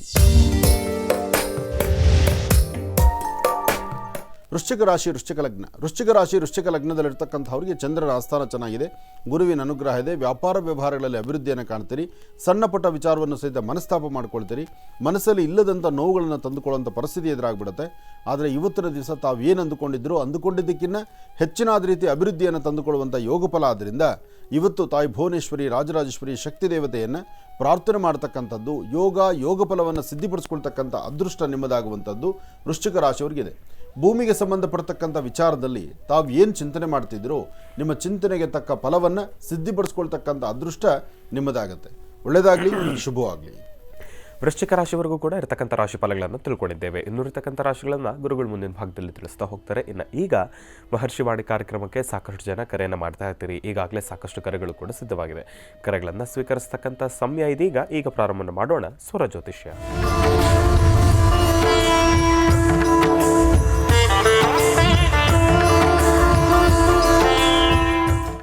ಬನ್ನಿ, ಕಾರ್ಯಕ್ರಮಕ್ಕೆ ಮೊದಲು ಯಾರು ಕರೆ ಮಾಡಿದಾರೆ ಅನ್ನೋದನ್ನ ತಿಳ್ಕೊಳ್ಳೋಣ. ಹಲೋ ಸರ್, ನಮಸ್ತೆ. ಎಲ್ಲಿಂದ ಕರೆ ಮಾಡ್ತಿದ್ದೀರಿ? ದಾವಣಗೆರೆಯಿಂದ. ಸರ್, ತಮ್ಮ ಹೆಸರು ತಿಳ್ಕೊಬೋದಾ? ಕೆಂಚಪ್ಪ ಅಂತ ಹೇಳಿ. ಗುರುಜಿಯವರು ನಮ್ಮ ಜೊತೆ ಇದ್ದಾರೆ, ಮಾತಾಡಿ. ಹಲೋ ನಮಸ್ತೆ ಗುರುಜಿ. ನಮಸ್ತೆ, ಹೇಳಿ ಕೆಂಚಪ್ಪ ಅವರ, ಏನು ಮಾಡ್ತಿದ್ದೀರಿ? ಸರ್, ನಾವು ಡ್ರೈವಿಂಗ್ ಮಾಡ್ತಾ ಇದ್ದೀವಿ ಸರ್. ಡ್ರೈವಿಂಗ್ ಡಿಪಾರ್ಟ್ಮೆಂಟ್ ಅಲ್ಲಿ ಇದ್ದೀವಿ. ಅದೇ ಒಂದು ಕಾರ್ ತಗೊಂತ ಇದ್ದೆ ದುಡಿಮೆ ಮಾಡಕ್ಕೆ. ಅದು ಚೆನ್ನಾಗತ್ತೆ ಏನಾರ ಕೇಳ ಅಂತ ತಗೊಂಡಿ ಸರ್. ಈಗಾಗಲೇ ಕಾರ್ ಬುಕ್ ಮಾಡಿದ್ದೀರಾ? ಇಲ್ಲ ಸರ್, ಇನ್ನು ಮಾಡಿಸಿ ತಗೋಬೇಕಂತ ಇದ್ದೀವಿ. ಎಲ್ಲೋ ಬೋರ್ಡು. ಆಗಲಿ, ಒಳ್ಳೆಯದಾಗಲಿ, ಮಾಡಿ, ತಪ್ಪಲ್ಲ. ಜೀವನೋಪಾಯಕ್ಕಾಗಿ, ದುಡಿಮೆಗಾಗಿ, ನನ್ನ ಕುಟುಂಬದ ಅಭಿವೃದ್ಧಿಗಾಗಿ ಅಥವಾ ನನ್ನ ಶ್ರೇಯಸ್ಸಿಗಾಗಿ ನಾನು ಇಂಥದ್ದು ಮಾಡ್ತಿದ್ದೀನಿ ಅಂತ ನೀವು ಏನು ಮಾಡಿದ್ರು ನೋಡಿ, ನಾವು ಮಾಡುವಂಥ ಕೆಲಸವನ್ನು ಫಸ್ಟ್ ಗೌರವಿಸಬೇಕು. ಅದರಿಂದ ಜೀವನವನ್ನು ಖಂಡಿತ ಒಳ್ಳೆಯ ಹಂತಕ್ಕೆ ತೊಗೊಂಡು ಹೋಗ್ಬೋದು. ನೀವು ಇನ್ನೊಬ್ಬರಿಗೆ ಮಾದರಿಯಾಗಿರ್ಬೋದು, ಆ ಪ್ರಕಾರವಾದ ಅದೃಷ್ಟ ಇದೆ. ಆದರೆ ನಿಮ್ಮ ಸ್ವರತರಂಗ ಪ್ರಕಾರ ಕಾರ್ ತೊಗೊಳ್ಬೇಕು, ಅದರಲ್ಲಿ ಮುಂದುವರಿಬೇಕು ಅನ್ನೋದು ಒಂದು ಆಲೋಚನೆ. ಇದು ಒಂದು 60% ಮಾತ್ರ. ಇನ್ನೊಂದು 40% ನಿಮ್ಮ ಉದ್ಯೋಗವನ್ನೇ ಬದಲಾಯಿಸಿ ಮತ್ತೇನಾದ್ರು ಒಂದು ಬೇರೆ ಮಾಡೋಣ ಅನ್ನೋ ಚಿಂತನೆಯೂ ನಿಮಗಿದೆ. ನಿಮ್ಮ ಮೈಂಡಲ್ಲಿ ಬರೀ ಕಾರ್ ಬಗ್ಗೆ ಅಷ್ಟೇ 100ಕ್ಕೆ 100 ಭಾಗ ತಲೆಯಲ್ಲಿ ವಿಚಾರವನ್ನು ಇಟ್ಕೊಂಡಿರ್ತಕ್ಕಂಥದ್ದಲ್ಲ. ನೀವು 60% ಕಾರ್ ಬಗ್ಗೆ ಚಿಂತನೆ ಮಾಡ್ತಾ ಇದ್ದೀರಿ. ಇನ್ನೊಂದು 40% ಇನ್ನೇನಾದ್ರು ಬೇರೆ ಮಾಡ್ಬೋದಾ, ಬೇರೆ ಏನಾದ್ರು ನನ್ನ ಜೀವನನ ಬದಲಾಯಿಸ್ಕೊಳ್ಬೋದಾ ಅನ್ನೋ ಚಿಂತನೆಯಲ್ಲೂ ಇದ್ದೀರಿ. ಆದರೆ ಏನೇ ಆದರೂ ಈ ಫೆಬ್ರವರಿ 24 ಅಥವಾ 28ನೇ ತಾರೀಕಿನವರೆಗೂ ಹಾಗೇ ಇರುತ್ತೆ ನಿಮ್ಮ ಮೈಂಡಲ್ಲಿ. ಫೆಬ್ರವರಿ 28ರ ನಂತರ ನೀವು ಅಂದುಕೊಂಡಿದ್ದನ್ನು ಖಂಡಿತ ಸಾಧನೆ ಮಾಡ್ತೀನಿ. ಆದರೆ ವೆಹಿಕಲ್ ತೊಗೊಳ್ಳೋದು ಖಂಡಿತ ತಪ್ಪಲ್ಲ.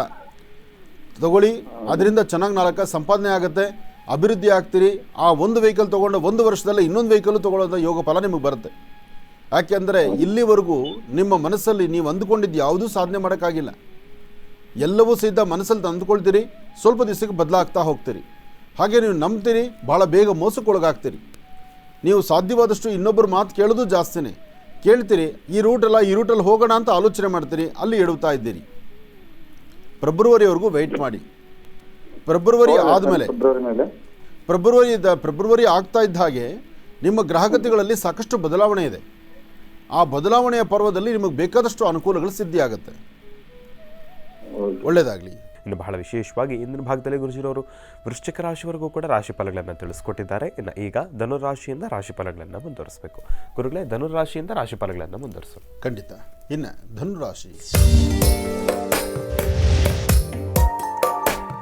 ಧನುರಾಶಿ ಧನುರ್ಲಗ್ನದಲ್ಲಿರ್ತಕ್ಕಂಥವ್ರಿಗೆ ಚಂದ್ರನ ಆಸ್ಥಾನ ಚೆನ್ನಾಗಿದ್ದು, ಗುರುವಿನ ಅನುಗ್ರಹ ಇದ್ದು, ಇಷ್ಟಾರ್ಥವನ್ನು ಸಿದ್ಧಿಪಡಿಸ್ಕೊಳ್ತಕ್ಕಂತಹ ಯೋಗ ಫಲ ಇದೆ. ಫಲಾಫಲಗಳಲ್ಲಿ ತಾವು ಏನು ಅಂದುಕೊಂಡ್ರೂ ಕಾರ್ಯಸಿದ್ಧಿ ಆಗಬೇಕಾದ್ರೆ ಮೊದಲು ನಾವು ಅಂದುಕೊಂಡಿರ್ತಕ್ಕಂಥದ್ದು ನಮ್ಮ ಕೆಲಸ ಕಾರ್ಯಗಳಲ್ಲಿ ಒಂದು ಯಶಸ್ಸನ್ನು ತಂದುಕೊಳ್ಬೇಕು. ಅದಕ್ಕಾಗಿ ಇವತ್ತು ಹನುಮನ ಪ್ರಾರ್ಥನೆ ಮಾಡ್ತಕ್ಕಂಥದ್ದು ಧನುರಾಶಿಯವರಿಗೆ ಬಹಳ ವಿಶೇಷವಾಗಿರುತ್ತೆ. ಮನೋಜವಂ ಆರ್ಧದೊಲ್ಲೆ ವೇಗಂ ಜಿತೇಂದ್ರಿಯಂ ಬುದ್ಧಿಮತಾಂ ವರಿಷ್ಠಂ ವಾತಾತ್ಮಜಂ ವಾರವೃದ ಮುಖ್ಯಂ ಶ್ರೀರಾಮದೂತಂ ಶಿರಸಾನ್ಮಾನ್. ಹನುಮನ ಪ್ರಾರ್ಥನೆ ಮಾಡಿ ಶ್ರದ್ಧೆಯಿಂದ ಭಕ್ತಿಯಿಂದ ನೀವು ಏನು ಚಿಂತನೆ ಮಾಡಿದ್ರೂ ಅದರ ಫಲಾಫಲಗಳನ್ನು ಖಂಡಿತ ಸಿದ್ಧಿಪಡಿಸ್ಕೊಳ್ತೀರಿ. ಹಾಗೆ ಈ ಯೋಗಫಲ ಎಂಬತಕ್ಕಂಥದ್ದು ಯೋಗಫಲ, ಆ ಯೋಗಫಲವನ್ನು ಸಿದ್ಧಿಪಡಿಸ್ಕೊಳ್ತಕ್ಕಂಥ ಅದೃಷ್ಟ ನಿಮ್ಮದಾಗಬೇಕಾದ್ರೆ ಮೊದಲು ಸಣ್ಣ ಪುಟ್ಟ ಸಮಸ್ಯೆಗಳ ಬಗ್ಗೆ ನಾವು ಆಲೋಚನೆ ಮಾಡಬೇಕು, ಹೇಗೆ ಸರಿಪಡಿಸ್ಕೋಬೇಕು ಅಂತ. ಹಾಗೆ ವೃತ್ತಿಯಲ್ಲಿ ಏನಾದರೂ ಒಂದು ಬದಲಾವಣೆ ತಂದುಕೊಳ್ಬೇಕು, ಅದರ ಬಗ್ಗೆನೂ ಒಂದು ಚಿಂತನೆ ಮಾಡಬೇಕು. ಹಾಗೆ ಇವತ್ತಿನ ದಿವಸ ನೀವು ಅಂದುಕೊಂಡಷ್ಟು ಕೆಲಸ ಕಾರ್ಯಗಳಲ್ಲಿ ಬದಲಾವಣೆ ತಂದುಕೊಳ್ಳುವಂಥ ಯೋಗಫಲ ಆಗಬೇಕಾದ್ರೆ ಮೊದಲು ತಾಯಿ ಮಹಾಲಕ್ಷ್ಮಿಯನ್ನು ಪ್ರಾರ್ಥನೆ ಮಾಡಿ ಆರ್ಥಿಕ ಸಂಕಷ್ಟದಿಂದ ಮುಕ್ತರಾಗಿ. ಧನುರಾಶಿಯಲ್ಲಿರ್ತಕ್ಕಂಥವರು ನಿಮ್ಮ ಚಿಂತನೆಯನ್ನು ಸರಿಯಾದ ರೀತಿ ಮಾಡಿ. ಹಾಗೆ ಧನುರಾಶಿಯಲ್ಲಿರ್ತಕ್ಕಂಥ ಸ್ತ್ರೀಯರಾಗಲಿ ಪುರುಷರಾಗಲಿ ಇವತ್ತು ಮಧ್ಯಾಹ್ನ 12ರಿಂದ 2 ಗಂಟೆ 20 ನಿಮಿಷದವರೆಗೂ 12ರಿಂದ 2 ಗಂಟೆ 20 ನಿಮಿಷ ಭಾಳ ಜೋಪಾನ, ಎಚ್ಚರಿಕೆ ಇರಲಿ. ಈ ಸಮಯದಲ್ಲಿ ಏನು ತೀರ್ಮಾನ ತೊಗೊಂಡ್ರು ಏನು ಮಾಡಿದ್ರು ಅದು ಒಂದಲ್ಲ ಒಂಥರ ಎಡವಟ್ಟೆ ಆಗುತ್ತೆ. ಲಾಭ ಇರ್ತಕ್ಕಂಥದ್ದಲ್ಲ, ಜೋಪಾನ, ಎಚ್ಚರಿಕೆ ಇರಲಿ. ಅದರಲ್ಲೂ ನಾವು ಏನೂ ಆಗಿಲ್ಲ ಬಿಡ್ರಿ ಅನ್ನೋ ಥರ ಇರತಕ್ಕಂಥವ್ರು ಇದ್ದೀರಿ. ಹೇಗೆ ನಿಮ್ಮ ಅದೃಷ್ಟ ಫಲ ನೀವು ಇರ್ತಕ್ಕಂಥ ರೀತಿ ನೀತಿ ಮತ್ತು ನೀವು ನಡ್ಕೊಳ್ಳುವಂಥ ರೀತಿ ನೀತಿ ಅದಕ್ಕಿಂತ ಮುಂಚಿತವಾಗಿ ಅದಕ್ಕೆ ಬೇಕಾದಷ್ಟು ಸುಭದ್ರತೆಗಳನ್ನು ಬಿಗಿ ಮಾಡಿಟ್ಕೊಂಡ್ರೆ ಯಾವ ತೊಂದರೆ ತಾಪತ್ರ ಇಲ್ಲ. ಏನೇ ಮಾಡಬೇಕಾದ್ರೂ ಎಚ್ಚರಿಕೆ ಕಾಲ, ಎಚ್ಚರಿಕೆ ಆಗಿರ್ತಕ್ಕಂಥದ್ರಲ್ಲಿ ತಪ್ಪಿಲ್ಲ. ಒಳ್ಳೆಯದಾಗಲಿ. ಇನ್ನು ಮಕರ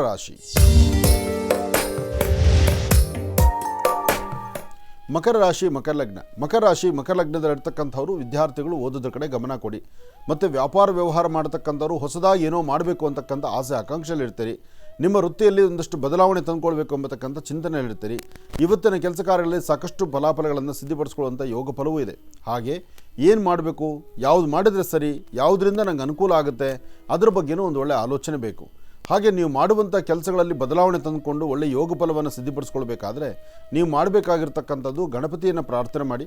ಇವತ್ತಿನ ದಿವಸ ಸಾಧ್ಯವಾದಷ್ಟು ಮಧ್ಯಾಹ್ನ ಸರಿಸುಮಾರು 3 ಗಂಟೆ 23 ನಿಮಿಷದಿಂದ 6:15 ಈ ಮಧ್ಯದಲ್ಲಿ ತಾವು ಅಂದುಕೊಂಡಷ್ಟು ಕೆಲಸಗಳನ್ನು ಲಾಭ ಸಿದ್ಧಿಪಡಿಸ್ಕೊಳ್ತೀರಿ. ಆಫೀಸು ಕಚೇರಿಗಳಲ್ಲಿ ಅಥವಾ ಯಾವುದಾದ್ರು ಕಾಗದ ಪತ್ರಕ್ಕೆ ಸಹಿ ಹಾಕುವುದು, ಟ್ರಾನ್ಸಾಕ್ಷನ್ಸ್ ಮಾಡ್ತಕ್ಕಂಥದ್ದು, ವ್ಯವಹಾರಗಳು ಮಾಡ್ತಕ್ಕಂಥದ್ದು, ಕೊಟ್ಟು ತೆಗೆದುಕೊಳ್ತಕ್ಕಂಥ ಲೇವಾದೇವಿಗಳ ಬಗ್ಗೆ ಚಿಂತನೆ ಮಾಡ್ತಕ್ಕಂಥದ್ದು, ಇದೆಲ್ಲವೂ ಸಹಿತ ನಿಮ್ಮ ಅದೃಷ್ಟವೇ ಸರಿ. ಹಾಗಾಗಿ ಯಾವುದಕ್ಕೂ ದುಡುಕೋದು ಬೇಡ, ಧೈರ್ಯವಾಗಿ ನಿಂತು ಒಂದು ಹೆಜ್ಜೆ ಮುಂದೆ ಹಾಕಿ ಹೆಚ್ಚಿನ ಫಲಾಫಲಗಳನ್ನು ಖಂಡಿತ ಸಿದ್ಧಿಪಡಿಸ್ಕೊಳ್ತೀರಿ. ಒಳ್ಳೆಯದಾಗಲಿ, ಶುಭವಾಗಲಿ. ಇನ್ನು ಕುಂಭರಾಶಿ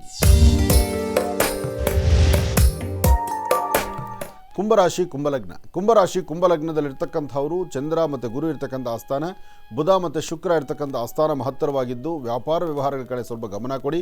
ನೀವು ಮಾಡುವ ಕೆಲಸದಲ್ಲಿ ಒಂದಷ್ಟು ಬದಲಾವಣೆ ತಂದುಕೊಳ್ಳಿ. ಹಾಗೆ ನೀವು ಏನೇ ಮಾಡಬೇಕಾದ್ರೂ ಸಹಿತ ಒಂದು ಆಲೋಚನೆ ಮಾಡಿ, ಯಾವುದು ಸರಿ ಯಾವುದು ತಪ್ಪು ಅಂತ. ಸರಿ ತಪ್ಪುಗಳನ್ನು ಸರಿಯಾದ ರೀತಿ ನಿರ್ಧಾರ ತೆಗೆದುಕೊಂಡ್ರೆ ಮಾತ್ರ ಇವತ್ತಿನ ಫಲಗಳು ಸಿಗ್ತಕ್ಕಂಥದ್ದು. ಹಾಗೆ ಇವತ್ತಿನ ದಿವಸ ನಿಮ್ಮ ಯಾವುದೇ ವೃತ್ತಿ ಧರ್ಮದಲ್ಲಿರ್ತಕ್ಕಂಥವರಾದರೂ ಏನಾದರೂ ಒಂದಿಷ್ಟು ಫಲಾಫಲಗಳನ್ನು ಸಿದ್ಧಪಡಿಸ್ಕೊಳ್ಬೇಕಾದ್ರೆ ಮೊದಲು ತಾಯಿ ಭುವನೇಶ್ವರಿ, ರಾಜರಾಜೇಶ್ವರಿ, ಶಕ್ತಿ ದೇವತೆಯನ್ನು, ಗ್ರಾಮ ದೇವತೆಯನ್ನು ಪ್ರಾರ್ಥನೆ ಮಾಡ್ತಕ್ಕಂಥದ್ದು. ಹಾಗೆ ಮನೆಯಲ್ಲಿರ್ತಕ್ಕಂತಹ ನಿಮ್ಮ ಹಿರಿಯರು ಹೇಳುವ ಮಾತನ್ನು ಆಲಿಸ್ತಕ್ಕಂಥದ್ದು. ಹಾಗೆ ಎಲ್ಲವೂ ಸಿದ್ಧ ಇವತ್ತೇ ಕಾರ್ಯಸಿದ್ಧಿ ಆಗುತ್ತಂತಲ್ಲ, ಸ್ವಲ್ಪ ಮಂದಗತಿಯಲ್ಲಿ ಸಾಗುವಂಥ ದಿನ ಇವತ್ತು. ಆದ್ದರಿಂದ ಕುಂಭರಾಶಿ ಕುಂಭಲಗ್ನದಲ್ಲಿ ಜನಿಸಿರ್ತಕ್ಕಂಥವ್ರು ಸ್ವಲ್ಪ ತಾಳ್ಮೆಯಿಂದ ವರ್ತನೆ ಮಾಡಿ. ಏನಾಗಬೇಕು ಅಂತಿರುತ್ತೋ ಸೃಷ್ಟಿ ನಿಯಮ ಅದು ಯಾರೂ ತಪ್ಪಿಸ್ಲಿಕ್ಕಾಗೋದಿಲ್ಲ. ಆದರೆ ಏನೋ ಮಾಡಿ ಅದನ್ನು ನಾನೇ ಮಾಡಿದೆ, ನನ್ನಿಂದ ಆಯಿತು ಅಥವಾ ನನ್ನಿಂದ ಹಿಂಗಾಯಿತು ಅನ್ನೋದಕ್ಕಿಂತ ಏನಾಗಬೇಕೋ ಅದು ಆಗೋಗುತ್ತೆ. ಆಗೋದಕ್ಕೆ ಮುನ್ನ ತಾಳ್ಮೆ ತೊಗೊಂಡ್ರೆ, ತಾಳ್ಮೆಯಿಂದ ವರ್ತನೆ ಮಾಡಿದ್ರೆ ಅದರ ಫಲಗಳು ಸಾಕಷ್ಟು ಆಗುತ್ತೆ. ಇವತ್ತಿನ ದಿವಸ 2 ತುಳಸಿ ದಳವನ್ನು ವಿಷ್ಣು ಪಾದದ ಮೇಲೆ ಇಟ್ಟು ಮಹಾವಿಷ್ಣು ಸಾನ್ನಿಧ್ಯಕ್ಕೆ ಹೋಗೋ ನಮಸ್ಕಾರ ಮಾಡಿ, ಅಥವಾ ಇರ್ತಕ್ಕಂಥ ಸ್ಥಳದಲ್ಲೇ ವಿಷ್ಣು ದೇವರನ್ನ ಮನಸ್ಸಲ್ಲಿ ತಂದ್ಕೊಂಡು ಪ್ರಾರ್ಥನೆ ಮಾಡಿ. ಹೆಚ್ಚಿನ ಫಲವನ್ನು ಖಂಡಿತ ಸಿದ್ಧಿಪಡಿಸ್ಕೊಳ್ತೀರಿ. ಒಳ್ಳೆಯದಾಗಲಿ, ಶುಭವಾಗಲಿ. ಇನ್ನು ಮೀನರಾಶಿ. ಮೀನರಾಶಿ ಮೀನಲಗ್ನ. ಮೀನರಾಶಿ ಮೀನಲಗ್ನದಲ್ಲಿರ್ತಕ್ಕಂಥವರಿಗೆ ಬುಧ ಮತ್ತು ಚಂದ್ರ ಇರ್ತಕ್ಕಂಥ ಆಸ್ಥಾನ, ಗುರು ಮತ್ತು ಶುಕ್ರ ಇರ್ತಕ್ಕಂಥ ಆಸ್ಥಾನ ಚೆನ್ನಾಗಿದೆ. ಶುಕ್ರನ ಅನುಗ್ರಹದಿಂದ ಆರ್ಥಿಕ ಸಂಕಷ್ಟಗಳನ್ನು ಅಭಿವೃದ್ಧಿಪಡಿಸ್ಕೊಳ್ಬೋದು. ವ್ಯಾಪಾರ ವ್ಯವಹಾರವನ್ನು ಅಭಿವೃದ್ಧಿಪಡಿಸ್ಕೊಳ್ಬೋದು. ಯಾವುದೇ ವೃತ್ತಿ ಧರ್ಮದಲ್ಲಿರ್ತಕ್ಕಂಥವರಾದರೂ ನೀವು ಅಂದುಕೊಂಡಷ್ಟು ಲಾಭವನ್ನೇ ಗಳಿಸ್ತೀರಿ. ಆದರೆ ಸಣ್ಣ ಸಣ್ಣ ವಿಚಾರವನ್ನು ಸಹಿತ ಮನಸ್ಸಲ್ಲಿ ಆಳವಾಗಿ ತಂದುಕೊಂಡು ಅದನ್ನು ಬೇಕು ಬೇಡ ಅಂತ ಚಿಂತನೆ ಮಾಡ್ತಾ ಹಾಕುವ ಹೆಜ್ಜೆಯಲ್ಲಿ ಸ್ವಲ್ಪ ವ್ಯತ್ಯಾಸ ತಂದುಕೊಂಡು ಸಮಸ್ಯೆ ಮಾಡ್ಕೊಳ್ತೀರಿ. ಒಂದಷ್ಟು ಜನ ವೈದ್ಯರು ಇವತ್ತು ನಿಮ್ಮ ಕಾಯಕ ನೀವು ಮಾಡಿದ್ದೇ ಕರೆಕ್ಟು, ನಾನು ಮಾಡೋದೇ ಸರಿ, ನನ್ನಿಂದ ಇದು ಕರೆಕ್ಟಾಗಿ ಹೋಗ್ತಾ ಇದೆ ಅಂತ ನಿಮ್ಮ ಮನಸ್ಸು ಅಂದ್ಕೊಂಡ್ರೆ ಅಲ್ಲಿ ಸ್ವಲ್ಪ ವ್ಯತ್ಯಾಸ ಆಗ್ಬೋದು. ಯಾರು ಮೀನರಾಶಿಯಲ್ಲಿರ್ತಕ್ಕಂಥ ವೈದ್ಯರಿದ್ದೀರಿ, ಏನೇ ಕಾಯಕ ಮಾಡಬೇಕಾದ್ರೂ, ಯಾವುದೇ ಒಬ್ಬ ಪೇಷಂಟ್ ನೋಡಬೇಕಾದ್ರೂ ಸ್ವಲ್ಪ ಯೋಚನೆ ಮಾಡಿ ಒಂದು ಹೆಜ್ಜೆ ಮುಂದಕ್ಕೆ ಹಾಕಿ. ಯಾಕೆಂದರೆ ಇದರಿಂದ ನಿಮಗೆ ಬೇರೆ ಥರ ತೊಂದರೆ ಆಗ್ಬೋದೇನೋ, ಆಗೋ ಲಕ್ಷಣಗಳು ಕಾಣುತ್ತೆ. ಸ್ವಲ್ಪ ಎಚ್ಚರಿಕೆ. ಅಂದರೆ ಈ ಒಬ್ಬರಿಗೆ ಮಾತ್ರ ಸಮಸ್ಯೆನ, ಒಬ್ಬರಿಗೆ ಅಂತಲ್ಲ. ಇವತ್ತು ಮೀನರಾಶಿಯಲ್ಲಿರ್ತಕ್ಕಂಥ ಯಾರೊಬ್ಬರಿಗಾದರೂ ಸುಮಾರು 12ರಿಂದ 4:20 ತನಕ, 12 ಗಂಟೆಯಿಂದ 4:20 ಮಧ್ಯದಲ್ಲಿ ಒಂದಿಷ್ಟು ಕನ್ಫ್ಯೂಷನ್ಸ್ ಇರುತ್ತೆ. ಆ ಕನ್ಫ್ಯೂಷನ್ಸ್ ಬಂತು ಅಂದರೆ ನೀವು ಆಲೋಚನೆ ಮಾಡಬೇಕು, ನಾವೇನು ಟ್ರೀಟ್ ಮಾಡೋದು, ಏನು ಮಾಡಿದ್ರು, ಏನಕ್ಕೆ ಅದು ಕಾಗದ ಪತ್ರಕ್ಕೆ ಸೈನ್ ಹಾಕಿದ್ರು ಸ್ವಲ್ಪ ಸಮಸ್ಯೆ ಆಗ್ಬೋದೇನೋ ಅನ್ನೋದನ್ನು ಮನಸ್ಸಲ್ಲಿಟ್ಕೊಂಡು ಒಂದು ಒಳ್ಳೆ ತೀರ್ಮಾನಕ್ಕೆ ಬನ್ನಿ. ಒಳ್ಳೆಯದಾಗಲಿ, ಶುಭವಾಗಲಿ. 12 ರಾಶಿಗಳಲ್ಲಿರ್ತಕ್ಕಂಥ ಫಲಾಫಲಗಳನ್ನು ಬಹಳ ಅದ್ಭುತವಾಗಿ ಸವಿಸ್ತಾರವಾಗಿ ಗುರುಜಿರವರು ನಮ್ಮೆಲ್ಲರಿಗೂ ಕೂಡ ತಿಳಿಸ್ಕೊಟ್ಟಿದ್ದಾರೆ. ಅವರಿಗೆ ಹೃತ್ಪೂರ್ವಕ ಧನ್ಯವಾದ ತಿಳಿಸ್ತೇನೆ. ಈಗ ಕಾರ್ಯಕ್ರಮದಲ್ಲಿ ಮತ್ತೊಂದು ಕರೆ ಸಿದ್ಧವಾಗಿದೆ, ಬನ್ನಿ ಸ್ವೀಕರಿಸೋಣ. ಹಲೋ ಹಲೋ ಅಮ್ಮ, ನಮಸ್ತೆ. ಎಲ್ಲಿಂದ ಕರೆ ಮಾಡ್ತಿದ್ದೀರಿ? ನಾವು ದಾವಣಗೆರೆಯಿಂದ ಯಶಸ್ವಿನಿ ಅಂತ. ಆಯ್ತು ತಾಯಿ, ಗುರುಜಿ ನಮ್ಮ ಜೊತೆ ಇದ್ದಾರಮ್ಮ, ಮಾತಾಡಿ ತಾಯಿ. ಹಲೋ ಹಲೋ, ಚೆನ್ನಾಗಿದ್ದೀರಾ ಗುರುಜಿ? ಚೆನ್ನಾಗಿದ್ದೀರಮ್ಮ, ನೀವು ಚೆನ್ನಾಗಿದ್ದೀರಾ? ಹಾ, ಚೆನ್ನಾಗಿದ್ದೀವಿ ಗುರುಜಿ. ತುಂಬಾ ವರ್ಷಗಳಿಂದ ಫೋನ್ ಮಾಡ್ತಾ ಇದೀವಿ. ನಮ್ಮ ಆರೋಗ್ಯದ ಬಗ್ಗೆ ಮತ್ತೆ ಮದುವೆ ಬಗ್ಗೆ ಕೇಳಬೇಕಿತ್ತು. ಮೊದಲು ಆರೋಗ್ಯದ ಬಗ್ಗೆ ಹೇಳಿ ಗುರುಜಿ. ಆರೋಗ್ಯ ಹಾ, ಏನು ಸಮಸ್ಯೆ ಆಗ್ತಿದೆಮ್ಮ? ಕೆಮ್ಮು ಒಂದು 7-8 ವರ್ಷದಿಂದ ಹೋಗ್ತಿಲ್ಲ ಗುರುಜಿ. ಯಾಕೆ ಅಷ್ಟೊಂದು ಕೆಮ್ಮು ನಿಮಗೆ? ಗೊತ್ತಿಲ್ಲ ಗುರುಜಿ. ಎಷ್ಟು ತೋರಿಸಿದ್ರು ನಿಮ್ಗೆ ಏನಿಲ್ಲ ಅಂತಾರೆ, ಮತ್ತು ಹಂಗೆ ಹೇಳ್ತಿದ್ದಾರೆ. ಏನಿಲ್ಲ, ಯಾಕೆ ಆಸ್ಪತ್ರೆಗೆ ಬರ್ತೀರಾ ಅಂತ ಕೇಳ್ತಾರೆ ಗುರುಜಿ. ಬಹುಶಃ ಅವರು ನಿಮ್ಮನ್ನು ನೋಡಿ ನೋಡಿ ಸಾಕಾಗ್ಬಿಟ್ಟಿದೆಯೇನೋ. ಹಾ ಸರ್. ಇರಲಿ, ಒಂದು ಕೆಲಸ ಮಾಡಿ, ಇದಕ್ಕೆ ಆಯುರ್ವೇದಿಕಲ್ಲಿ ಸ್ವಲ್ಪ ನೋಡೋಣ. ಇಂಗ್ಲೀಷ್ ಮೆಡಿಸಿನ್ ಆಗಿಲ್ಲ ಅಂದರೆ ಆಯುರ್ವೇದಿಕ್ ಆಗುತ್ತಲ್ಲ? ಆಯುರ್ವೇದಿಕ್ಕೂ ತಗೊಂಡಿದ್ದೀನಿ ಗುರುಜಿ, ಆದ್ರೂ ಆಗಿಲ್ಲ ಅದು. ಈಗ ಇಪ್ಲಿ ಗೊತ್ತಾ ನಿಮಗೆ? ಹಾ ಹಾ ಗುರುಜಿ. ಕರೆ ಇಪ್ಲಿ ಯಾವಾಗಾರ ತಂದಿದ್ದೀರಾ, ನೋಡಿದ್ದೀರಾ? ಕೇಳ್ತೀವಿ ಗುರುಜಿ, ಸಿಗುತ್ತೆ ಅಂತ ಹೇಳಿದ್ದಾರೆ, ಕೇಳಿದೀವಿ. ಓ, ಹಂಗಾರೆ ಇನ್ನೂ ನೀವು ಯೋಚನೆ ಮಾಡೋದ್ರಲ್ಲ ಇದ್ದೀರಿ. ಇವತ್ತೇ ನೀವು ಗ್ರಂಥಿಗೆ ಅಂಗಡಿಗೆ ಹೋಗ್ಬಿಟ್ಟು ಕರೆ ಇಪ್ಲಿ ಅಂತ ಕೇಳಿ. ಹಾ ಸರ್. ಆ ಇಪ್ಲಿನ ಒಂದಿಷ್ಟು ಶುದ್ಧ ಇಪ್ಲಿ ಅಂದರೆ ಒಂಥರ ತುಂಬ ಖಾರ, ಮೆಣಸು ಥರ ಖಾರ ಅದು. ಹಾ ಗುರುಜಿ. ನಿಮಗೆ ಕೆಮ್ಮು ಇರಲಿ ಇಲ್ದಿರ ಇರಲಿ, ಹಾ ಒಂದು 3 ದಿವಸ ಇಪ್ಲಿ ಮತ್ತು ಜೇನುತುಪ್ಪ, ಇಪ್ಲಿನ ಪುಡಿ ಮಾಡ್ಕೊಂಬಿಡೋದು. ಆ ಇಪ್ಲಿ ಪುಡಿ ಮಾಡಿಕೊಂಡು ಅದನ್ನು ಜೇನುತುಪ್ಪದಲ್ಲಿ ಮಿಶ್ರಣ ಮಾಡಿಕೊಂಡು ನಾಲ್ಗೆ ಮೇಲೆ ಒಂಚೂರು ಹಾಕ್ಕೊಳ್ಳೋದು. ಸ್ವಲ್ಪ ಖಾರ ಆಗುತ್ತೆ, ಆದರೂ ಪರವಾಗಿಲ್ಲ. ಒಳಗಿರುವ ಕಫ, ಗಂಟ್ಲ ಹತ್ರ ಇರ್ತಕ್ಕಂಥ ಇರುಸು ಮುರುಸು, ಒಂಥರ ಗಂಟ್ಲು ಒಂಥರ ನಸನಸೆ ಅನ್ನತ್ತೆ, ಅವಾಗ ನಿಮಗೆ ಕೆಮ್ಮು ಶುರುವಾಗ್ಬಿಡುತ್ತೆ. ಹೌದು ಗುರುಜಿ. ಆ ಗಂಟ್ಲಲ್ಲಿರೋ ಸಮಸ್ಯೆನ ದೂರ ಮಾಡೋದಕ್ಕೆ ಇಪ್ಲಿ ಕೆಲಸ ಮಾಡುತ್ತೆ.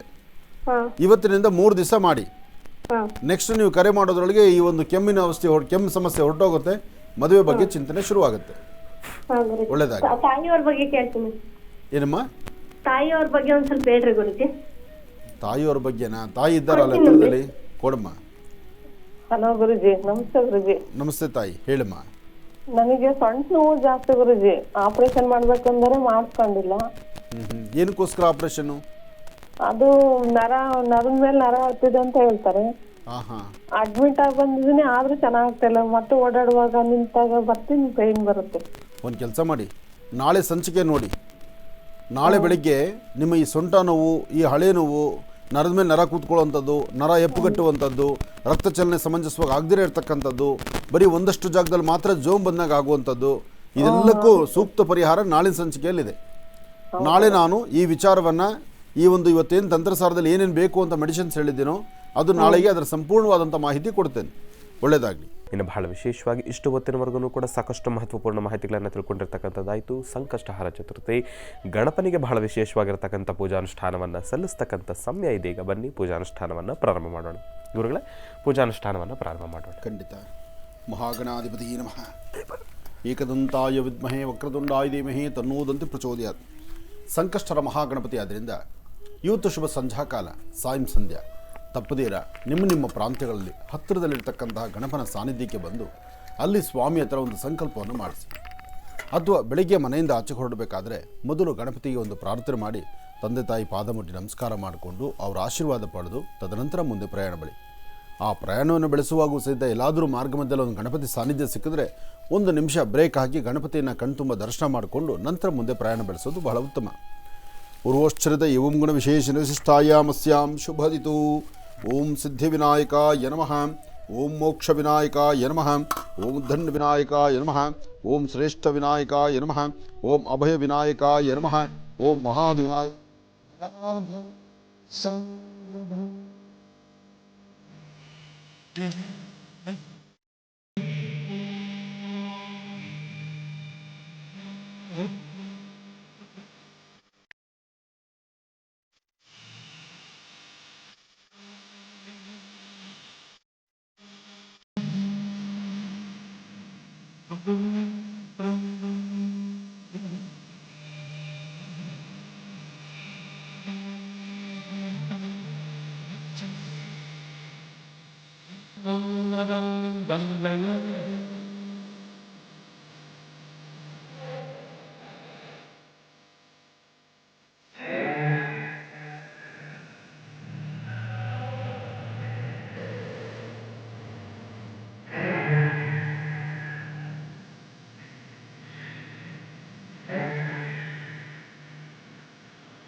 ಪ್ರಾಪ್ತ ಮಾಡಿ ಗಣಪತಿಯ ಅನುಗ್ರಹವನ್ನು ಪಡೆಯುವಂತಹ ಈ ಶುಭ ದಿನ ಸಂಕಷ್ಟರ ಮಹಾಗಣಪತಿ ಧನುರ್ಮಾಸ ಬೆಳಗಿನ ಬ್ರಾಹ್ಮಿ ಮುಹೂರ್ತದಲ್ಲೇ ಗಣಪನ ಪೂಜೆ ವಿಶೇಷವಾಗಿ ನಡೆದು ಹೋಗುತ್ತೆ.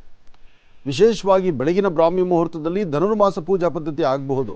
ಆದರೆ ಸಂಕಷ್ಟರ ಮಹಾಗಣಪತಿಯನ್ನು ಶುಭ ಸಂಧ್ಯಾ ಕಾಲನೇ ಮಾಡ್ತಾರೆ. ಯಾಕೆಂದರೆ ಚಂದ್ರನಿಗೂ ವಿಶೇಷವಾದ ಅನುಷ್ಠಾನ, ಜೊತೆಗೆ ಮಹಾಗಣಪತಿಗೂ ಅನುಷ್ಠಾನ. ಹಾಗೆ ಇವತ್ತಿನ ದಿವಸ ಶುಭ ಸಂಧ್ಯಾಕಾಲ ಸಾಯಂ ಸಂಧ್ಯಾ ನಿಮ್ಮ ಮನೆಯ ಸುತ್ತಮುತ್ತ ಇರತಕ್ಕಂಥ ಪರಿಸರದಲ್ಲಿರುವಂತಹ ಗಣಪನಿಗೆ ನಡೆಯುವಂತಹ ಅನುಷ್ಠಾನಗಳನ್ನು ಶ್ರದ್ಧೆಯಿಂದ ಭಕ್ತಿಯಿಂದ ಭಗವಂತನ ಪ್ರಾರ್ಥನೆ ಮಾಡಿ ಪ್ರಸಾದವನ್ನು ಸ್ವೀಕರಿಸಿ, ಜೊತೆಗೆ ನಿಮ್ಮ ಕಾಯಕದಲ್ಲಿ ಏನೇ ಲೋಪಗಳಿದ್ದು ಅಥವಾ ಯಾವುದಾದ್ರೂ ಅಸಮಾಧಾನದ ಸನ್ನಿವೇಶಗಳಿದ್ದರೆ ಅಥವಾ ಯಾವುದಾದ್ರೂ ಸಂಕಲ್ಪ ಪರಿಪೂರ್ತಿ ಆಗಬೇಕು ಎಂಬತಕ್ಕಂಥ ಚಿಂತನೆ ಇದ್ದರೆ ಓಂ ಗಂ ಗಣಪತಿಯೇ ನಮಃ, ಓಂ ಗಂ ಗಣಪತಿಯೇ ನಮಃ, ಓಂ ಗಂ ಗಣಪತಿಯೇ ನಮಃ ಹೀಗೆ ಗಣಪತಿಯ ಮಹಾಮಂತ್ರವನ್ನು ನೀವು ನಿರಂತರವಾಗಿ ಪಠಿಸೋದ್ರಿಂದ, ಗಣಪತಿಯ ಮಹಾಮಂತ್ರವನ್ನು ಪಠಿಸೋದ್ರಿಂದ ಇಷ್ಟಾರ್ಥವನ್ನು ಖಂಡಿತ ಸಿದ್ಧಿಪಡಿಸ್ಕೊಳ್ತೀರಿ. ಅಂತಹ ಅದ್ಭುತವಾದಂತಹ ಗಣಪತಿಯ ಅನುಗ್ರಹ ತಮ್ಮೆಲ್ಲರಿಗೂ ಸಿಗುವಂಥದ್ದಾಗಲಿ. ಓಂ ಗಂ ಗಣಪತಿಯೇ ನಮಃ.